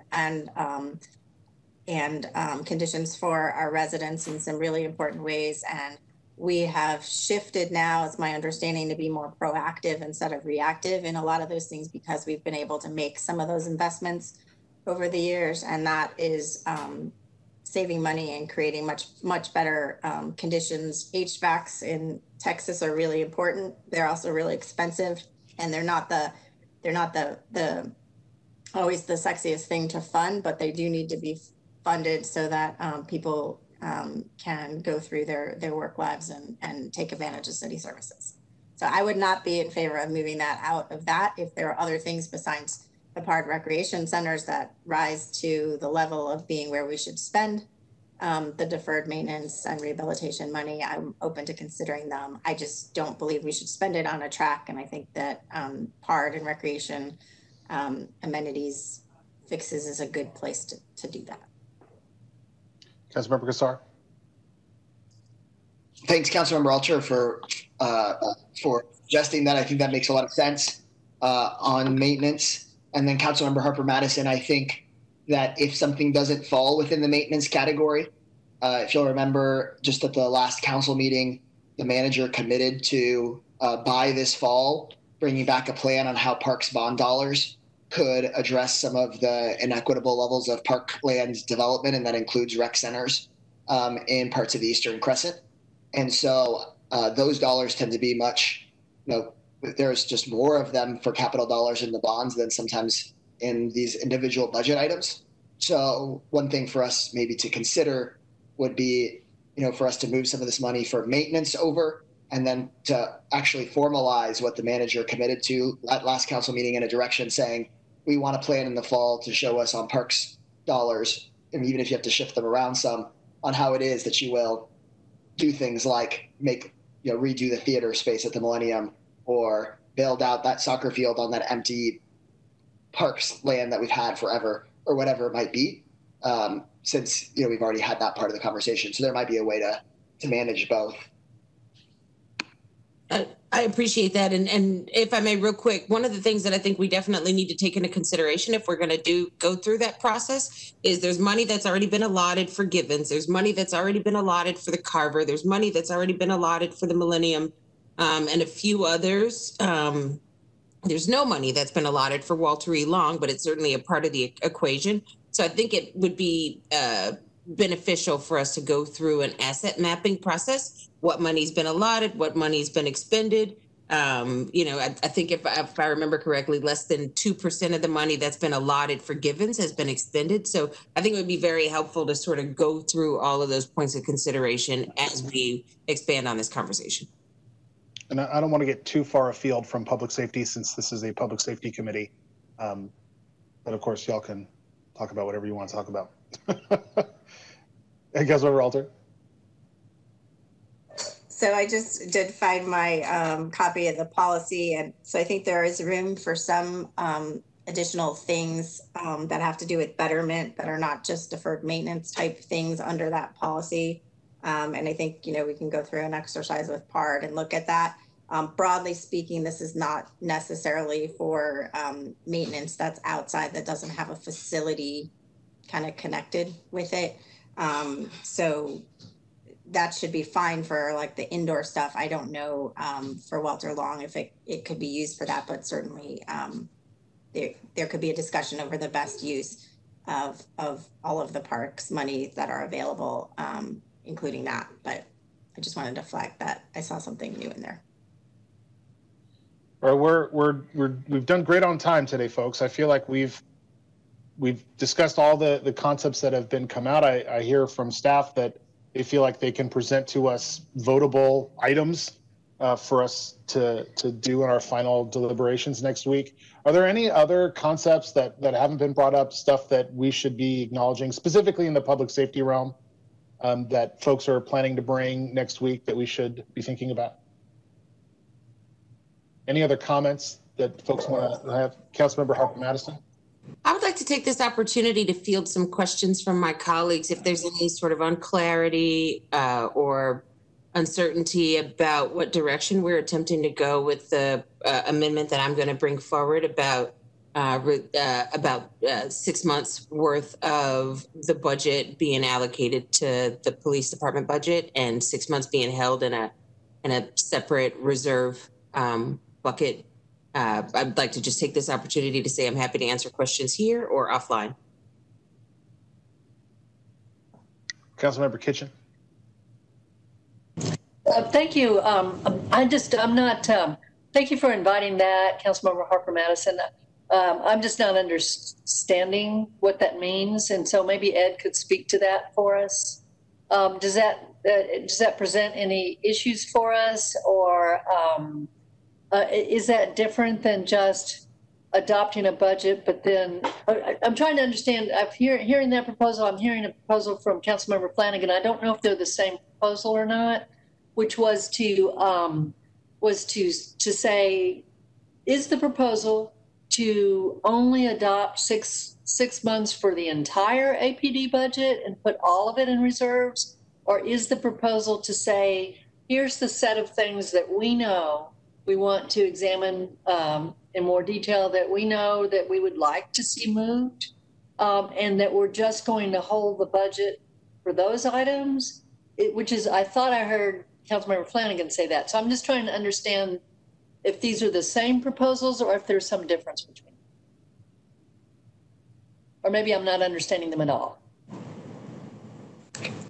I think there's a lot of questions there. One is for Councilmember Flanagan, one is for Ed, and then the latter I think would be for me if there's any additional clarity that you need.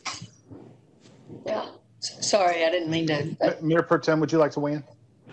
Yeah, I have additional similar questions to Councilmember Kitchen in that I don't, it honestly sounds like the Madison, Flanagan, Kassar proposals are the same in so many ways because, Councilmember Flanagan, you laid out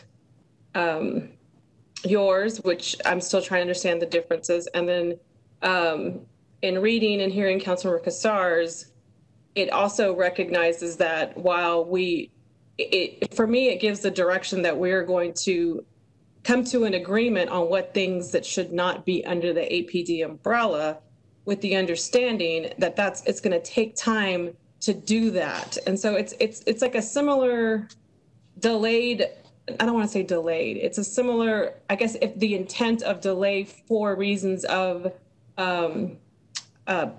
more time for discussion. I don't want delay to sound bad because I think we're all on the same page with wanting to make sure we are making informed decisions. So I just feel like there's so many similarities in everything that's on the table. And I don't understand, so Councilmember, and this is specifically, I guess, for Councilmember Harper Madison, are we saying 440 million, you're only going to be allocated to 220 million? Like, I'm trying to understand the half part. Like, are we saying you were only funded for 6 months, and then maybe Ed has touched on this about the legalities of we're required to fund for an entire year, is my understanding in our budget. So then I want to understand that a little better. And then are we saying it's like a budget rider where we say we are allocating you, and I know these aren't the exact numbers, you're getting your 440 million, but we're coming back in 6 months and changing the rest of the 6 months. There's just a lot of confusion on what the 6 months means for me. Do you mind if I address that, Councilmember Madison? So I think you've hit the kind of the right place there, Mayor Pro Tem.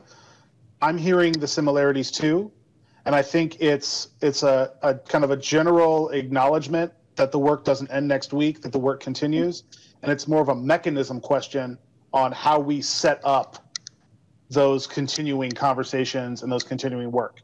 And I poorly articulated it earlier in the meeting, but there's an option that says allocate the whole budget and don't worry about anything that you can't actually reallocate next week. Just allocate it out and then you schedule out your budget amendments and you make changes to the budget. That's kind of like the most straightforward. Then you have a version of it that says most of that budget we're going to allocate. There are parts that are decision points, cadet classes 2, 3, and 4, right? Instead of putting the money in the budget for cadet classes 2, 3, and 4, or instead of not putting the money in cadet classes 2, 3, and 4 and putting it into EMS, put it into reserves and decide in 3 months. That's another version. Another version is to say, this question is even bigger than that. I don't want to approve any budget beyond 6 months, and I want to say 6 months from now, that the whole council has to readopt with significant changes in 6 months. And so there are definitely similarities. There are kind of heightened levels of impact and consequence.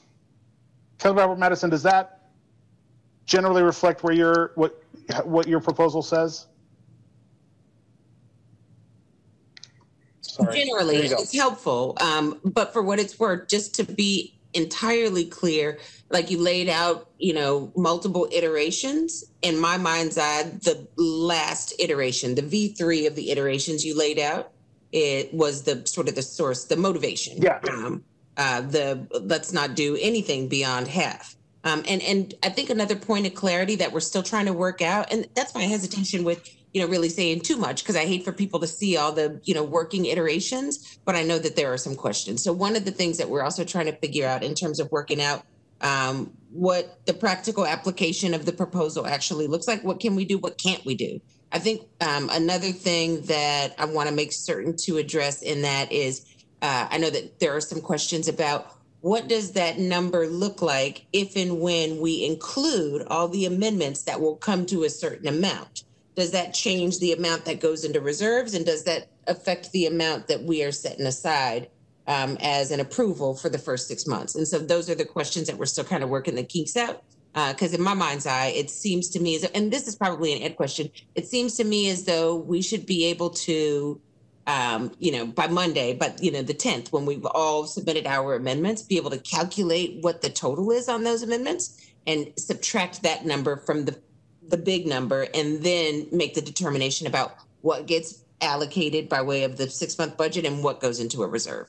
So those are some of the question marks for me too, that I know that some folks have some questions about. And Ed, I think there were several questions asked that you can help with. I don't know if you were keeping track, but Mayor Pro Tem asked some questions that I think you could help with. And then Councilmember Kitchen also asked some questions that I think you can help sort of build out her confusion about what are the implications of the 6 months. What does that mean?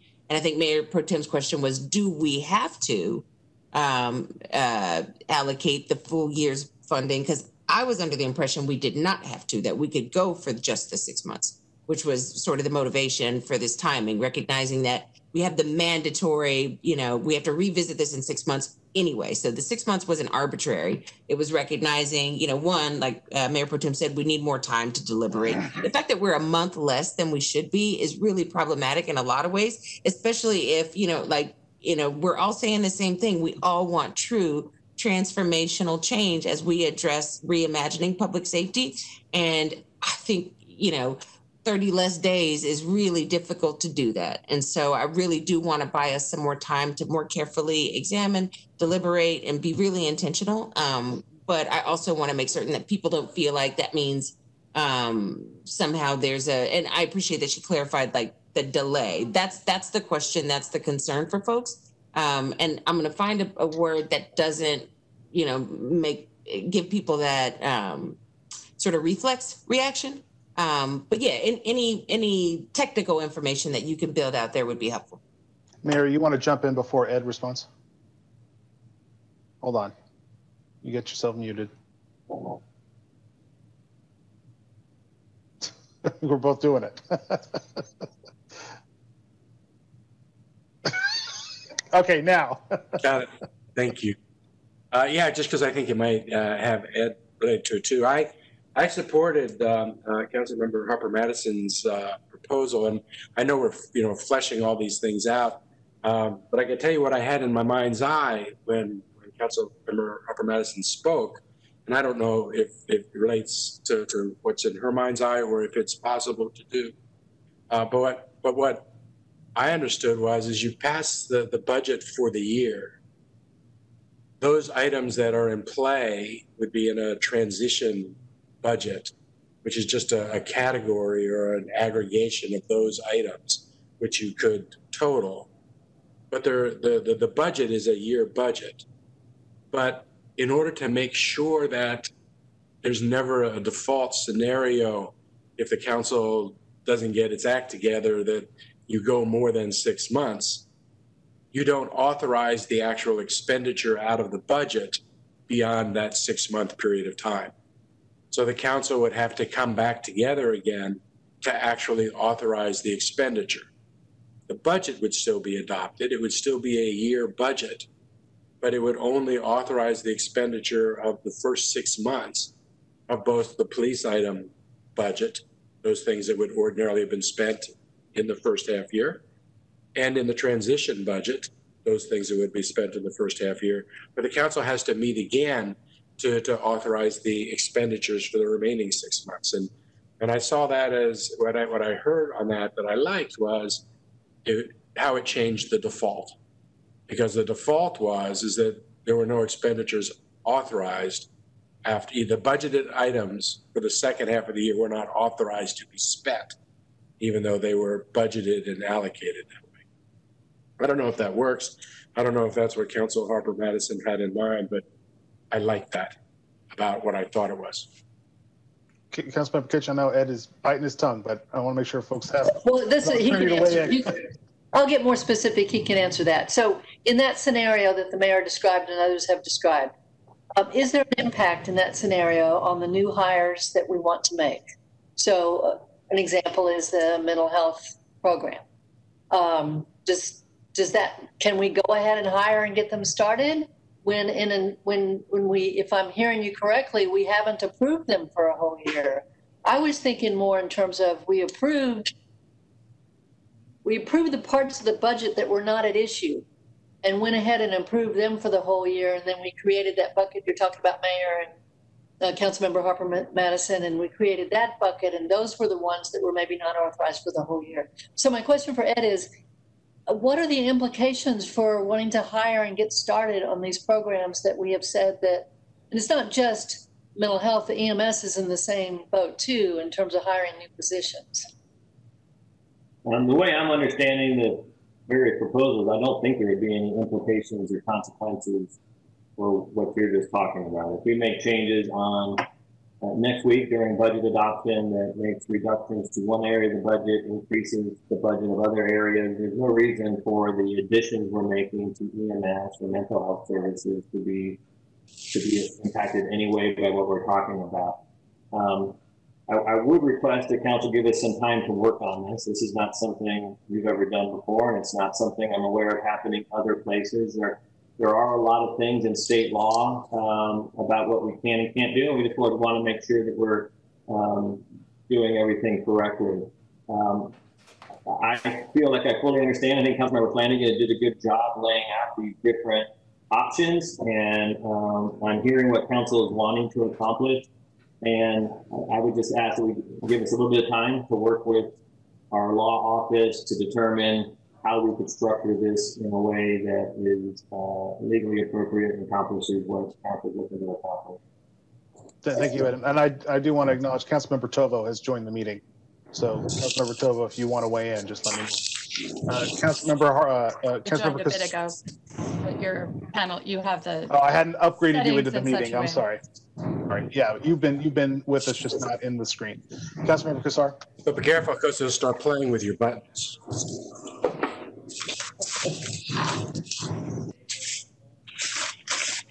That and Mayor, I think you're unmuted and it's making some noise. Right. I think there are three concepts on the table, and I think, as Mayor Pro Tem said, they're all compatible. One concept is decoupling functions from the police department or reallocating funds away from policing to other things. And I, for one, can only vote for a budget if we are doing that and moving money into things like EMS and the family violence shelter and violence prevention, and those sorts of needs, I could only vote for a budget if we're actually moving money over to those forms of safety. But that doesn't stop us also from doing the second thing and the third thing. The second thing being only, if we legally can, only authorizing expenditures for 6 months so that we can come and check back in 6 months on a variety of things that we need to show progress on. If we separate internal affairs, if we separate forensics, how is that going? If we're trying to figure out what we're going to do about parks policing, that would be a good time to check in on those things. And we have this quarterly calendar, so we can hopefully be checking in before too.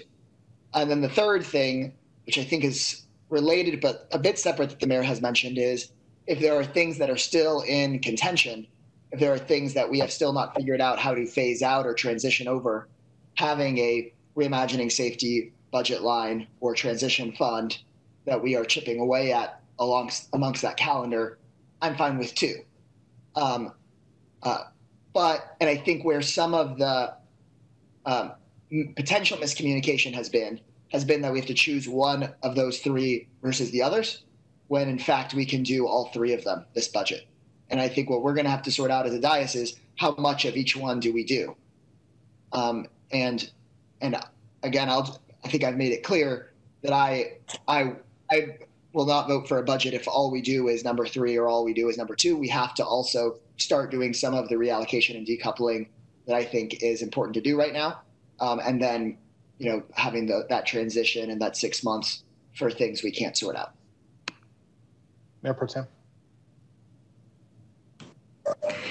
Yeah, well, as I've said, Councilmember Cassar just said, I think they're all so similar. I think what I'm missing in hearing in the 6-month transition period is how we invest in other areas of public safety, because what I'm hearing in the 6 month is we're just going to wait 6 months. And I haven't heard the details on how we are shifting the public safety focus. I think Councilmember Cassar just said the exact same things, but I had raised my hand I don't see that part in the six months, and that's what concerns me the most. And so and where I think we are so close is that we really do have to make some hard decisions and hard votes in this next week, and then see where we are in having what I hope is having shifted investment into family violence, into food access, into all these community things that our community has actually been asking for years. This has been various meetings with community advocates asking for that shift in public safety investment in how we think about it. And so that's what I'm that's what I'm not hearing in the 6 month proposal. For me, it just sounds like we're just waiting, and that's where I can't get to that support of that. But I feel like it's the same thing. It's just we're going to have to make some really tough decisions to see where to show that we're shifting investment, and I don't see that in the 6 months. Councilmember Kitchen. Yeah, this discussion's helping me. Councilmember Cassar, I like the way you defined it in the 3 buckets, and I agree. And thank you, Mayor Pro Tem, for articulating what you're thinking does. I need to do all 3. I really want to see actually moving dollars into some of these other programs, because that's where I see that we actually get something done. I don't think that's different than what others are saying. I'm just trying to articulate where I'm at. So I don't see these 3 things as inconsistent, and I think we can do all 3, and that's where I'd like to be. We've talked about, we'll have to decide how much we can move right now, and then which ones we want to tee up. And that's why I brought my budget amendment about the homeless investments. I understand that we can't do all of that this year, but I think we can commit to it this year. I want to see some commitments made by this council to what we want to see happen. So that's where I'm at. Councilmember Harper-Madison.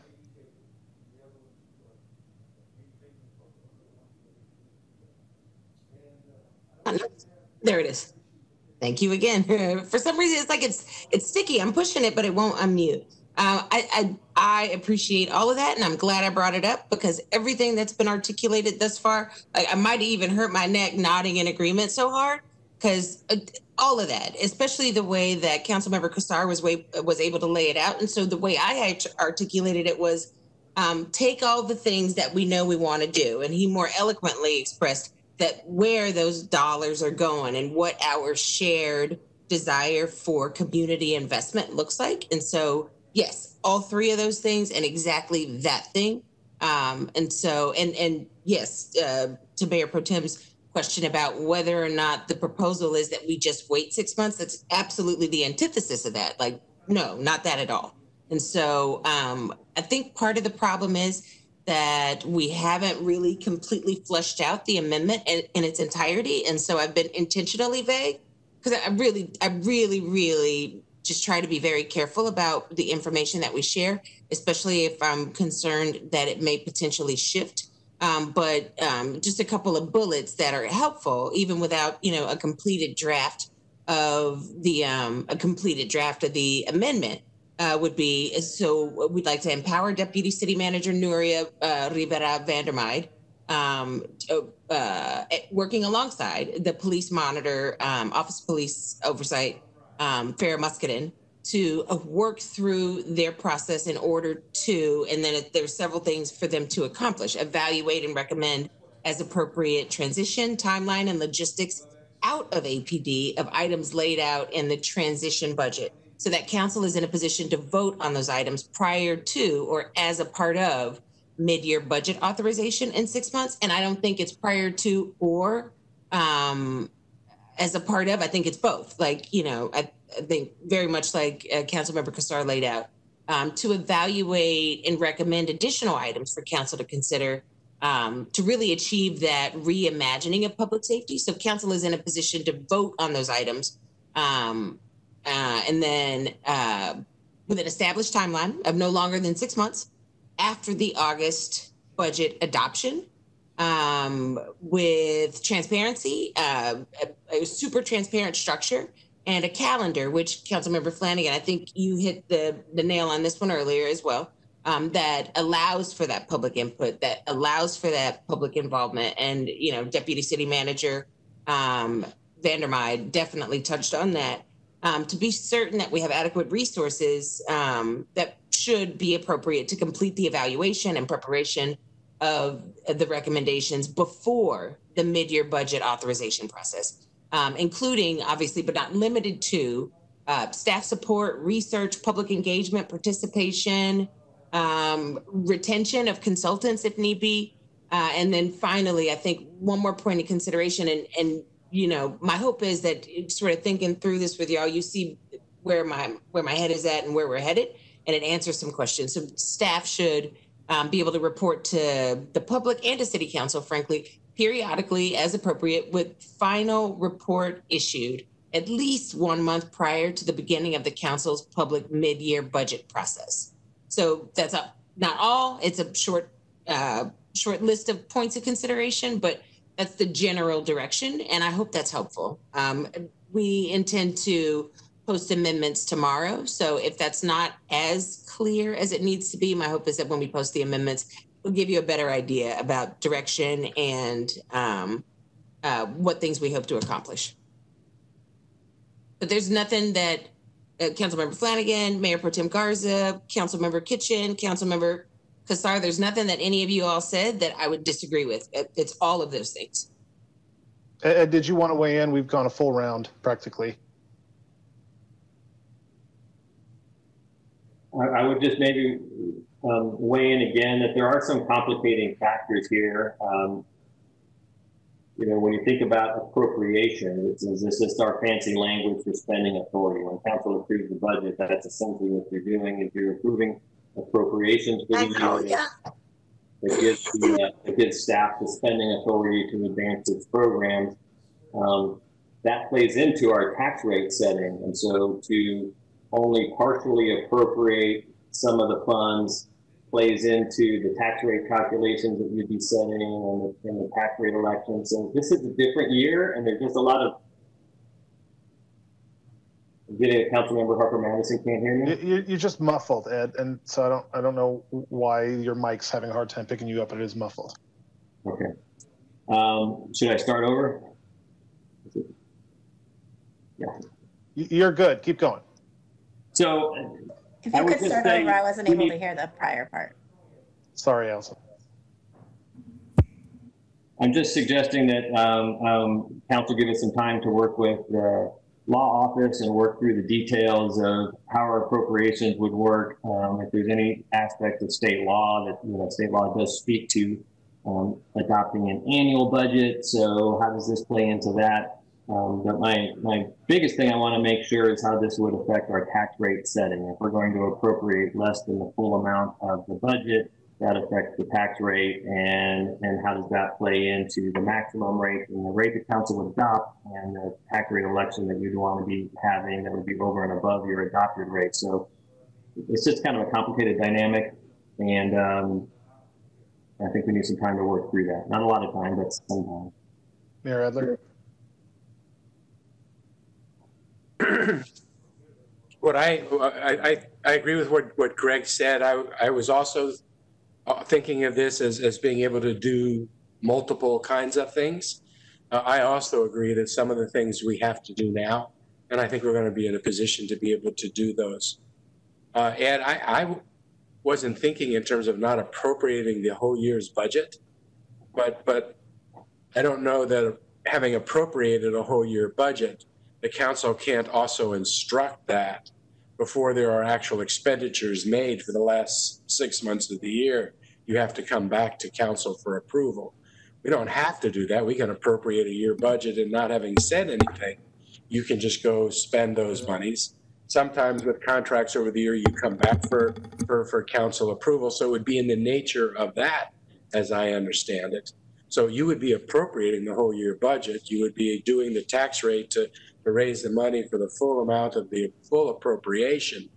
There just wouldn't be authority to actually then write the check until you come back to council. And I think there's a lot of precedent for that. And then Greg, and you don't need to explain this now, but I'm uncertain about your second and third categories. If we know that we wanted to move the forensic lab, for example, I don't know how we would move the money and still, and I don't know what we would actually be doing with the forensic lab in the on October 1st or whenever the day is. So I just need greater clarity about that period of time when we're going to be transitioning, but we're still paying for the old system because there's not a new system yet. And that part I'm unclear, the mechanics and the logistics of some of those things. Because I think that one of the things that giving us that 6 month period or up to 6 month period would be to figure out how to do those logistics that we know we want to make. And some of them might be, we need to hear more to make sure that it's the right thing to do. There are some things on the list that I really want to hear pros and cons arguments with respect to that. So I don't know how, in your mind's eye, you see some of those logistic things happen. Councilmember Kassar. Yeah, and I want to give you my sense of that, and then would be really interested in where people stand on these issues if they have an opinion already. In my mind, Mayor, the things that would be in number 2 would be things where we already feel. Sorry, I got distracted by the sticker on your hand. Imagine your granddaughter put it there.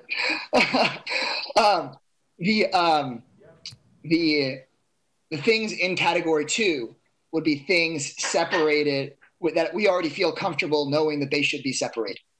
I think we have a choice about whether to move it out of the budget once it's already separated, or move it out of the budget, out of the APD budget when we know that it should be separate. Now, to your point, there might be some things where you or others may still want to hear the pros and cons. In that case, I think it best goes into category 3 as something that we're working to reimagine, but might need to have quarterly reports on. I, for one, feel already very comfortable saying that internal affairs and forensics should be separate. They should be separate at some point in this coming fiscal year. And so I feel very comfortable having them have their own slice of the budget, with the understanding for the manager that that means get it done this fiscal year. Of course, let us know how it's going. Let us know where you're going to put it. But for me, those things, I already just feel comfortable because we've debated and heard lots of pros and cons on those over time.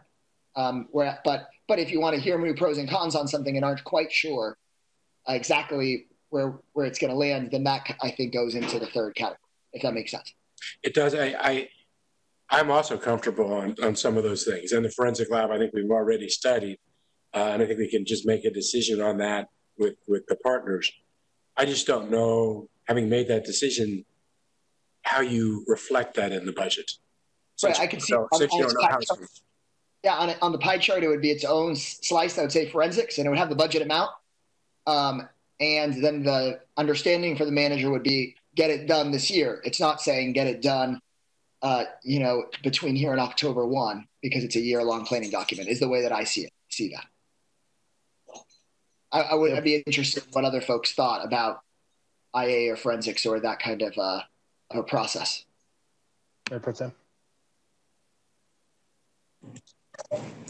Okay, quick first question, and then I will explain to me, just generally what simplistically I was imagining in this scenario. So for Ed, when we appropriate the money for the budget, is it as specific as on March of 2022, this amount of money will be on March 13th of 2022, this amount of money will be spent for this purpose within departments? Do we get that specific when we appropriate funds? You do not get that specific. Okay.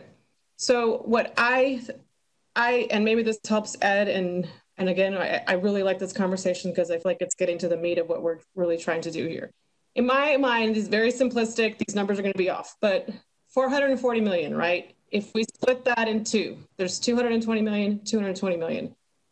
That first 220 million, the first 4 months, 6 months, whatever it is going to be used as it's being used for the most part now. But there's that second half of dollars, and that's where I feel like we make the commitment that we're changing things. We use that second part of that second, when we make the decision to invest in the family violence stuff, the food access, we use that second half to fund those things October 1 in a month from now. So that's what I thought how we were doing this. Because I think we all agree, we're not transformatively changing the police department in 2 weeks for a budget that starts on October 1st. But we need to make commitments to get there. And I think to the mayor's question of, to Ed's question of how do you appropriate it? In my mind, you appropriate it the same technically. To the mayor's question of how do you logistically, what happens on October 1 with forensics, it would be the same essentially on October 1, logistically but it is that those future dollars that have been appropriated in the year to APD that we start using to fund all those other things, all those community-driven things. And so that's how we start the RFPs or whatever it is, or funding the nonprofit that is doing those community things. That's how I envisioned this. I don't know if that's possible or helpful, but that's what I was thinking.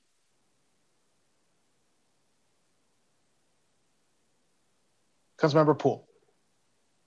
I think that sounds right, what Gary is talking about.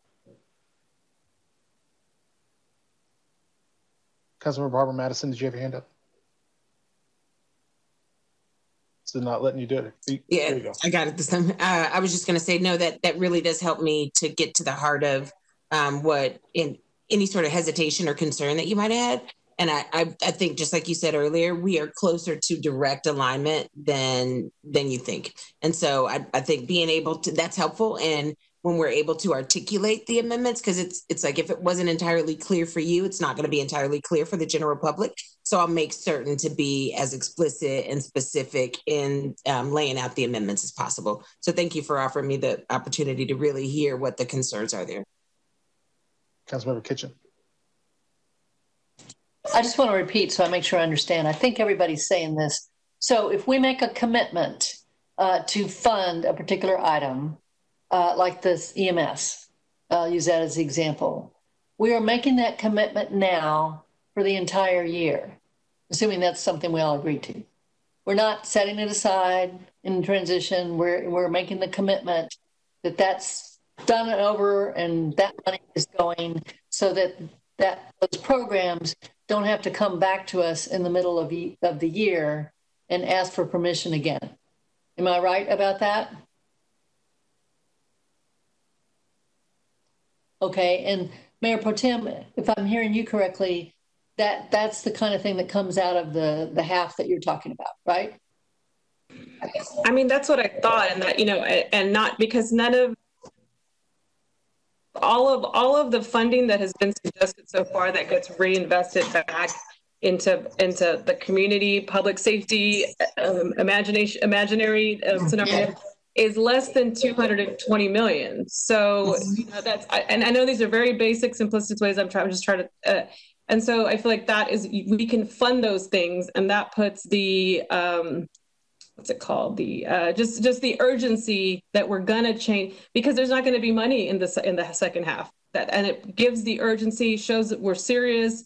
These things are going to have to get done. We know it can't happen overnight in 2 weeks, but it shows that there's urgency. So that money, so that second half money that I keep referring to has already been committed to something else. And then if we get to I guess you guys, if you get to the 6 months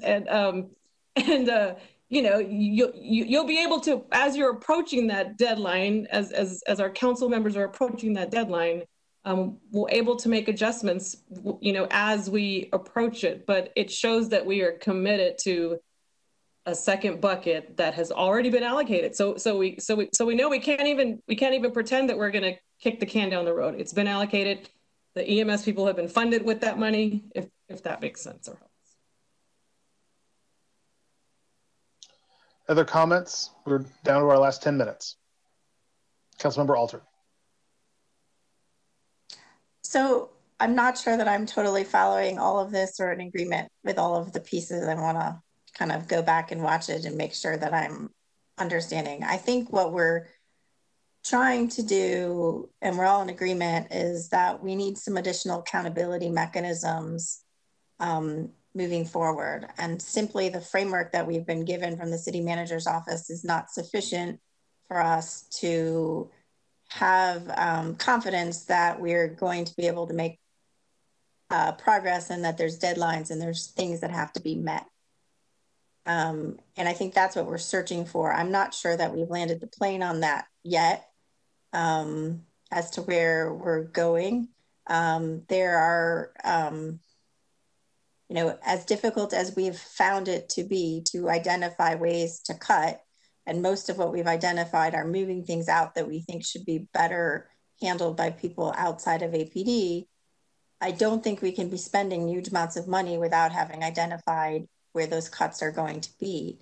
I think that we should be having willing partners on the part of our staff and our city manager and our police chief to help us to identify places where we can cut and we can stop doing things also along the way so that we can make those investments. I have not seen that as part of what we're doing. If you look at like LA, their police chief has and I don't know the best way to do this, and I don't obviously we want to have a say over what gets cut, but their police chief has embraced this process and has provided directions, as I understand it, to each of his divisions to identify cuts, etc. And those don't have to be huge cuts in order to be able to get significant funds to begin moving further down the path to reimagining safety. And so I'm just not there yet on the path to get that accountability. I agree with everyone that we need the accountability. And certainly a check back in 6 months is fine and appropriate. I'm not sure that we should be spending money that we haven't yet cut in the second half, but I think there is money that we can spend that we have already identified. But as in any budget, we're not going to be able to do everything that everyone wants to do. It's just the way the budgets work unless we identify other cuts. And I think there's been a concerted effort to find what we can at this point in time. But I don't think we can spend money unless we identify the cuts, but we can come up with better accountability mechanisms.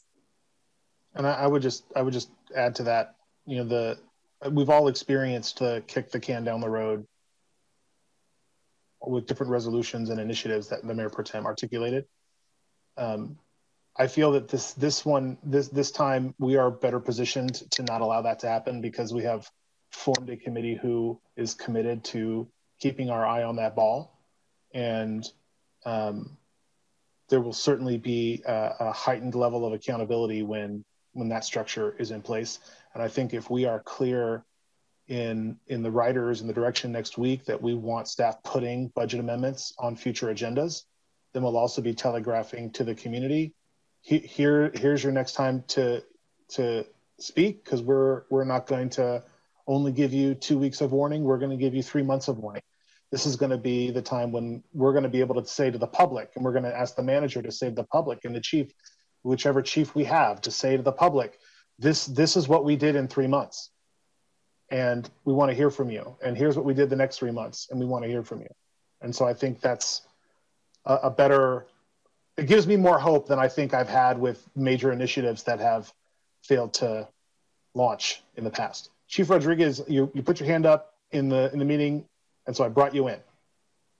Thank you so much. I appreciate it. I jumped on the call because I wanted to say thank you to everybody that is in this discussion and let you know how much we appreciate hearing all of these amendments and all of the positive support for EMS. We certainly need it. Our department is desperate for the resources that we need. We really are where public safety meets community health, where we meet healthcare, and we are a force multiplier for equity in our community. I think we're the only ones that have in our mission statement that we care for anyone, anytime, any place. It's that literal for us.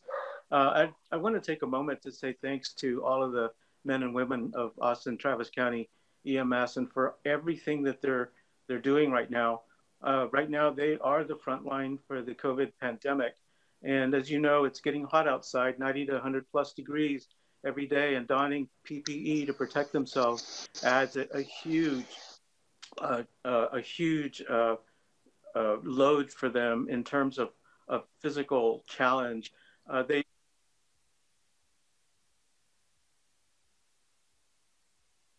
are avoiding taking it home.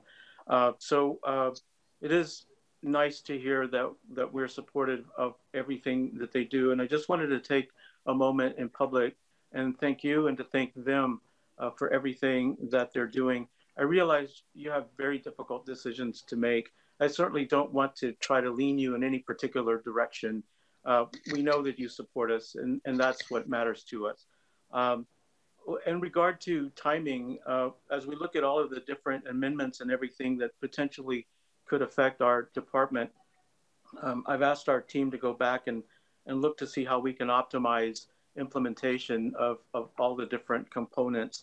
So right now, they're actually looking at how we might better align our staffing, equipment, our technological needs, backfill, hiring, training, and all those pieces that are important. So I think they may already be in contact with Councilmember Alter, your office, to talk about timing on some of that. We're not assuming that we're going to get anything, but we do want to talk about realistically what some of our challenges are if we get anything. So that being the case, that's all I wanted to do, is just say thank you, how much we appreciate you, and mostly take a moment in public to thank my people, because they are working hard and doing a good job and making a huge difference in our community. That's all I wanted, so thank you. Well, thank you, Chief. I promise my colleagues I did not ask Chief to do that, but that is a hell of a stopping point. I feel like we've done some good work today. I'll recognize folks to speak. We've done some good work today. I feel like it's now to the point where we got to put pen to paper, so that we have things we can use the normal process and submit language and amendments and things as we get into budget adoption next week. So I feel like we've really made some good progress. And Mayor Pro Tem, you said it. I feel like this was a very substantive conversation to air out people's thoughts and concerns. Thank you, Councilmember Harper Madison, for pushing us to a more deeper conversation here at the end of the meeting. I really appreciate that. Any final comments before we close up? Councilmember Kitchen. I just want to make sure I understand next steps. So, Ed, you may have mentioned this before. Will we have, and I'm just getting specific, so we'll have a packet of amendments, and are you doing a list like you did last time?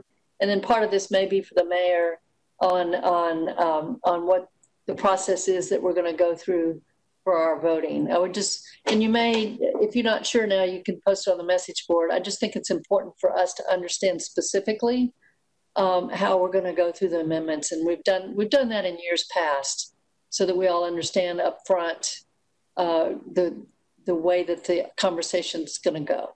So first question for Ed, are you putting together a packet and a spreadsheet? Is that how that's working? Yes, we are. We have sent to y'all a standardized form for your budget amendments that we would like you to use, so we can gather all the information from your different ideas and have like a standardized starting point for the budget adoption process next week. And my staff stands by in the evenings and through the weekend to help you get from where we are now to getting those amendment forms done. We've already seen a number of them being posted to the message board, but between now and say next Monday, we need to get all of these things posted so we can compile a packet of information for everybody to work off of at the council meeting next week. And so does that mean in years past you've done a running total? And this is more complex this time, of course, but in years past you've done a running total for us so that we knew when we were voting for things that we wanted to invest in, we knew what that totaled to. And then when we were voting on things that we were ready to cut, we knew what that totaled to. And so will you be doing that for us too? Yes, ma'am. We'll be keeping track of everything and keeping you apprised of where you are relative to a balanced budget. Okay. And then Mayor, I don't know if you know yet how you are thinking to manage that meeting.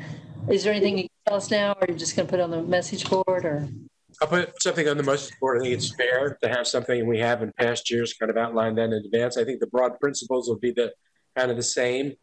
Where we'll have the ability to be able to discuss all of the things that people want to be able to discuss, that there won't be a benefit if you're the first person recognized or the last person recognized in terms of getting something on, so that everybody will be able to discuss all of the things that go on, and that is iterative and can move, but so that there's not a race to see who gets recognized first, because that shouldn't advantage anybody, and trying to make clear that the savings are separated from the spending, so that if a majority of us want to cut savings, we can do that, but without necessarily tying it to something else.